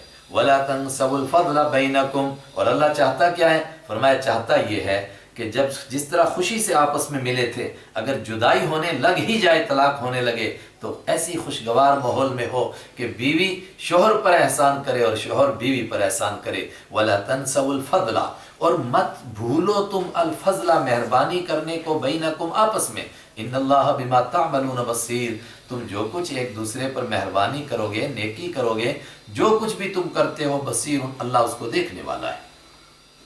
آدمی کے اندر یہ صفت پیدا ہو، اللہ اکبر، کہ ڈھیروں خزانہ دیا ہو اور طلاق کے وقت میں ایک حبہ بھی واپس نہ مانگے، اور بیوی کہے میں معاف کروں اور شوہر کہے میں معاف کروں، یہ تقوی کی کیفیت کیسے پیدا ہوگی؟ فرمایا اس کے لیے نماز کی پابندی کرو۔ بے نمازی کو تقوی نہیں نصیب ہو سکتا ہے، ہائے ہائے۔ اور ہم نے دیکھے ایسے موقع پر کن چھوٹی چھوٹی باتوں پر جھگڑے ہوتے ہیں، تو آپ کہیں نمازی بھی جھگڑا کر رہے تھے، تو یہ رب کعبہ کی قسم آپ یقین سے مانو کہ پھر وہ حقیقی نمازی نہیں تھا۔ حقیقی نمازی وہی ہوگا جو ایسے وقت میں یہی چاہے گا کہ سب کچھ یہ لے لے، اور وہ بیوی کہے کہ نہیں اسی کو دے دو۔ حافظوا علی الصلوات، پابندی کرو نمازوں کی، والصلاۃ الوسطیٰ، خاص طور سے درمیانی نماز عصر کی نماز کی پابندی کرو۔ بیچ کی نماز میں کوئی 45 اقوال ہیں، لیکن چونکہ بخاری شریف کی روایت ہے کہ غزوہ خندق کے موقع پر آپ کی عصر کی نماز چھوٹی تھی، تو آپ نے فرمایا تھا انہوں نے تو ہماری صلاۃ وسطیٰ بھی چھڑا دی، تو اس سے معلوم ہوا کہ صلاۃ وسطیٰ سے مراد عصر کی نماز۔ کیوں؟ یہ خطرے کے وقت ہوتا ہے، نماز قضا ہونے کا ڈر رہتا ہے۔ وَقُومُوا لِلَّهِ قَانِتِينَ، اور تم کھڑے رہو اللہ کے سامنے قانتین، عاجزی کے ساتھ۔ لیکن زید بن ارقم کی روایت ہے کہ عاجزی سے مراد ہے چپ کھڑے رہو۔ تو پوچھا چپ کا مطلب؟ کہا جب تک یہ آیت نہیں آئی تھی تب تک نماز میں بولنے کی اجازت تھی، باہر سے کوئی آتا تھا سلام بھی کرتا تھا، بلکہ پوچھتا تھا کتنی رکعتیں ہوئیں تو ہم بتا دیتے تھے اتنی رکعتیں ہوئیں، لیکن جب یہ آیت نازل ہوئی اب بولنے کی اجازت نہیں۔ فَإِنْ خِفْتُمْ فَرِجَالًا، نماز کتنی پابندی، نماز کتنی ضروری ہے؟ فرمایا اتنی ضروری ہے کہ عین میدان جنگ میں بھی نماز چھوڑنے کی اجازت نہیں۔ فَإِنْ خِفْتُمْ، بس اگر تم کو ڈر ہو، یعنی تم کھڑے ہو کر اچھی طرح نماز نہ پڑھ سکو، فَرِجَالًا، تو رجال راجل کی جمع، پھر کھڑے کھڑے نماز پڑھ لو۔ اور بخاری نے روایت کی کہ کھڑے بھی مراد ہے اور چلتے چلتے بھی مراد ہے، پھر بھاگتے دوڑتے چلتے سواری پر، اور رکبانن، یا سواری پر ہی نماز پڑھ لو، جس حالت میں موقع ملے اسی میں پڑھو، مگر پڑھو۔ فَإِذَا أَمِنْتُمْ، بس جب تم امن میں آ جاؤ، فَاذْكُرُوا اللَّهَ، تو اللہ کو یاد کرو، كَمَا عَلَّمَكُمْ، جیسے اس نے سکھایا، تم کو مَا لَمْ تَكُونُوا تَعْلَمُونَ، جو تم نہیں جانتے تھے۔ وَالَّذِينَ يُتَوَفَّوْنَ مِنْكُمْ وَيَذَرُونَ أَزْوَاجًا، توجہ، ذرا اہمیت کے ساتھ اس مسئلے کو سمجھیں، اور مجھے اللہ کی ذات سے امید ہے کہ جو ہم سمجھیں انشاءاللہ یہ درست ہے۔ کیا؟ اوپر بیان ہو چکا کہ جس عورت کے شوہر انتقال کر جائے تو وہ 4 مہینے عدت گزارے، 4 مہینہ 10 دن، لیکن سورہ بقرہ اس وقت میں نازل ہو رہی ہے کہ ابھی وراثت نہیں طے ہوئی، یہ تو ہم ابھی پڑھ چکے ہیں پیچھے، ابھی وراثت کے احکام مرتب نہیں ہوئے، اس لیے ایک دوسرا حکم دیا گیا۔ کیا دوسرا حکم دیا گیا؟ کہ ابھی وراثت تو طے نہیں ہوئی، تو شوہر مرتے ہوئے وصیت کر جائے اپنے رشتہ داروں کو کہ میری بیوی کو 1 سال کا تو خرچہ دیتے رہنا، اور 1 سال تک اس کو میرے گھر سے پر بھی مجبور نہیں کرنا، تب تک اللہ کرے گا اس کو کوئی اچھا رشتہ مل جائے گا تو جہاں جائے، مگر 1 سال کا میری جائیداد میں سے خرچہ بھی دینا اور 1 سال تک اس کو نکلنے نہیں دینا۔ اس تشریح کے اعتبار سے اب تقدم اور تاخر کی کہنے کی ضرورت نہیں ہے۔ ہاں پھر جب وراثت کے احکام نازل ہو گئے اور بیوی کو شوہر کی جائیداد میں سے 4تھا یا 8واں حصہ مل گیا تو اب وہ وصیت کرنے کی ضرورت نہیں بلکہ اجازت بھی نہیں، اب تو وہ عدت گزارے گی اور وراثت میں اس کو حصہ ملے گا، اس سے اپنا خرچہ چلائے گی ساری زندگی۔ والذین یتوفون، اور وہ لوگ جو وفات پا جاتے ہیں منکم تم میں سے، ویذرون اور چھوڑ جاتے ہیں اپنے پیچھے ازواجن بیویاں، وصیتاً ان پر ضروری ہے کہ وصیت کر جائیں لازواجہم اپنی بیویوں کے لیے، متاعن زندگی گزارنے کا سامان دینے کی، الی الحول 1 سال تک، اور یہ وصیت کر جائیں غیر اخراج اس حال میں کہ وہ نکالی نہ جائیں گھروں سے، فَإِنْ خَرَجْنَا بس اگر وہ نکل جائیں فَلَا جُنَاحَ عَلَيْكُمْ خود نکلنا چاہیں تو تم پر کوئی گناہ نہیں، فی ما اس چیز کے بارے میں فعلنا جو وہ کریں گی، فی انفسہن اپنے نفس کے بارے میں، من معروف نیکی کے ساتھ، اگر وہ کہیں نکاح کرنا چاہتے تم نہیں روک سکتے، واللہ عزیز اللہ غالب ہے، حکیم حکمت والا ہے۔ وَلِلْمُطَلَّقَاتِ مَتَاعٌ بِالْمَعْرُوفِ حَقًّا عَلَى الْمُتَّقِينَ، اوپر بتایا تھا کہ جس عورت کو رخصتی سے پہلے طلاق کی نوبت آ گئی اور مہر مقرر نہیں تھا تو اس کو متاع دو، تو کتنا دیں؟ کہا اپنی حیثیت کے مطابق۔ اب مطلق طور پر کہا جا رہا ہے کہ جس عورت کو بھی طلاق دی جانے کی نوبت آ جائے، ایک تو اس کو اس کا مہر ملے گا، اس کے جو گفٹ ہیں اس کے پاس وہ سب اس کو ملیں گے، لیکن مزید اپنی طرف سے بھی کچھ تحفے دو، ان کو گفٹ دو، جتنا وہ چاہیں، کچھ نہ کچھ، جتنا چاہیں، میں نے غلط کہہ دیا، کچھ نہ کچھ ان کے لیے زندگی گزارنے کا سامان دو، اخلاق کو پیش کرو۔ وللمطلقات اور طلاق والی عورتوں کے لیے متاع بالمعروف زندگی گزارنے کا سامان ہے، حقا علی المتقین یہ حق ہے پرہیزگاروں پر۔ اگر کوئی نہیں سامان دے رہا ہے بلکہ چھین رہا ہے، اس کا مطلب اس کے اندر تقوی نہیں ہے۔ یہ جو میری زبان سے نکل گیا نا جو وہ چاہیں، اصل میں میرے ذہن میں ایک واقعہ آ گیا، ایک جگہ طلاق ہو گئی، بہرحال دونوں بڑے نیک تھے، طلاق نہیں ہونی چاہیے تھی لیکن کچھ حالات ایسے پیش آئے، آخر طلاق ہو گئی۔ تو میں نے کہا ایک دوسرے کو معاف کر دو، تو بیوی نے کہا آخری سانس تک سجدوں میں پڑھ کے اس کے لیے بد دعائیں کروں گی، کبھی معاف نہیں کروں گی۔ تو میرا بھی دل بھر گیا، تو میں نے کہا کہ معاف کر دو، میری تو گزارش ہی کر سکتا ہوں۔ تو شوہر کہنے لگا کہ اس کو بتاؤ، اب طلاق اس نے مانگی، میں نے نہیں دی، لیکن اب معاف کر دے، جو چاہتی ہے وہ دے دوں گا، معاف کر دے، جو یہ مانگے گی وہ دوں گا۔ تو خیر اس نے پھر وہ سخت ڈیمانڈیں کرنی شروع کی، تو یہ سب اس نے کہا ٹھیک ہے، جو کہتی رہے گی سب نوٹ کرتے ہو، سب دوں گا مگر معاف کرے، دل سے معاف کرے۔ وقتی غصہ تھا، اس نے بہت ڈیمانڈیں کی، تھوڑی دیر کے بعد اس نے دے دیا، لیکن جب غصہ ٹلا تو خود ہی وہ کہنے لگی نہیں، سب بہت ساری چیزیں کہا اسی کو رہنے دو، نیکی اسی کو کہتے ہیں۔ کذالک یبین اللہ، اسی طرح اللہ بیان کرتا ہے تمہارے لیے آیات ہی اپنے حکموں کو۔ آیات کے 3 معنی، معجزہ، قرآن کی آیتیں، قدرت کی نشانیاں اور احکام، یہاں احکام، لعلکم تعقلون تاکہ تم عقل سے کام لو۔ یہاں نیکیوں کا بیان چل رہا ہے، آگے 2 بڑی نیکیوں کا تذکرہ ہے، ایک مال کی قربانی، دوسرے جان کی قربانی۔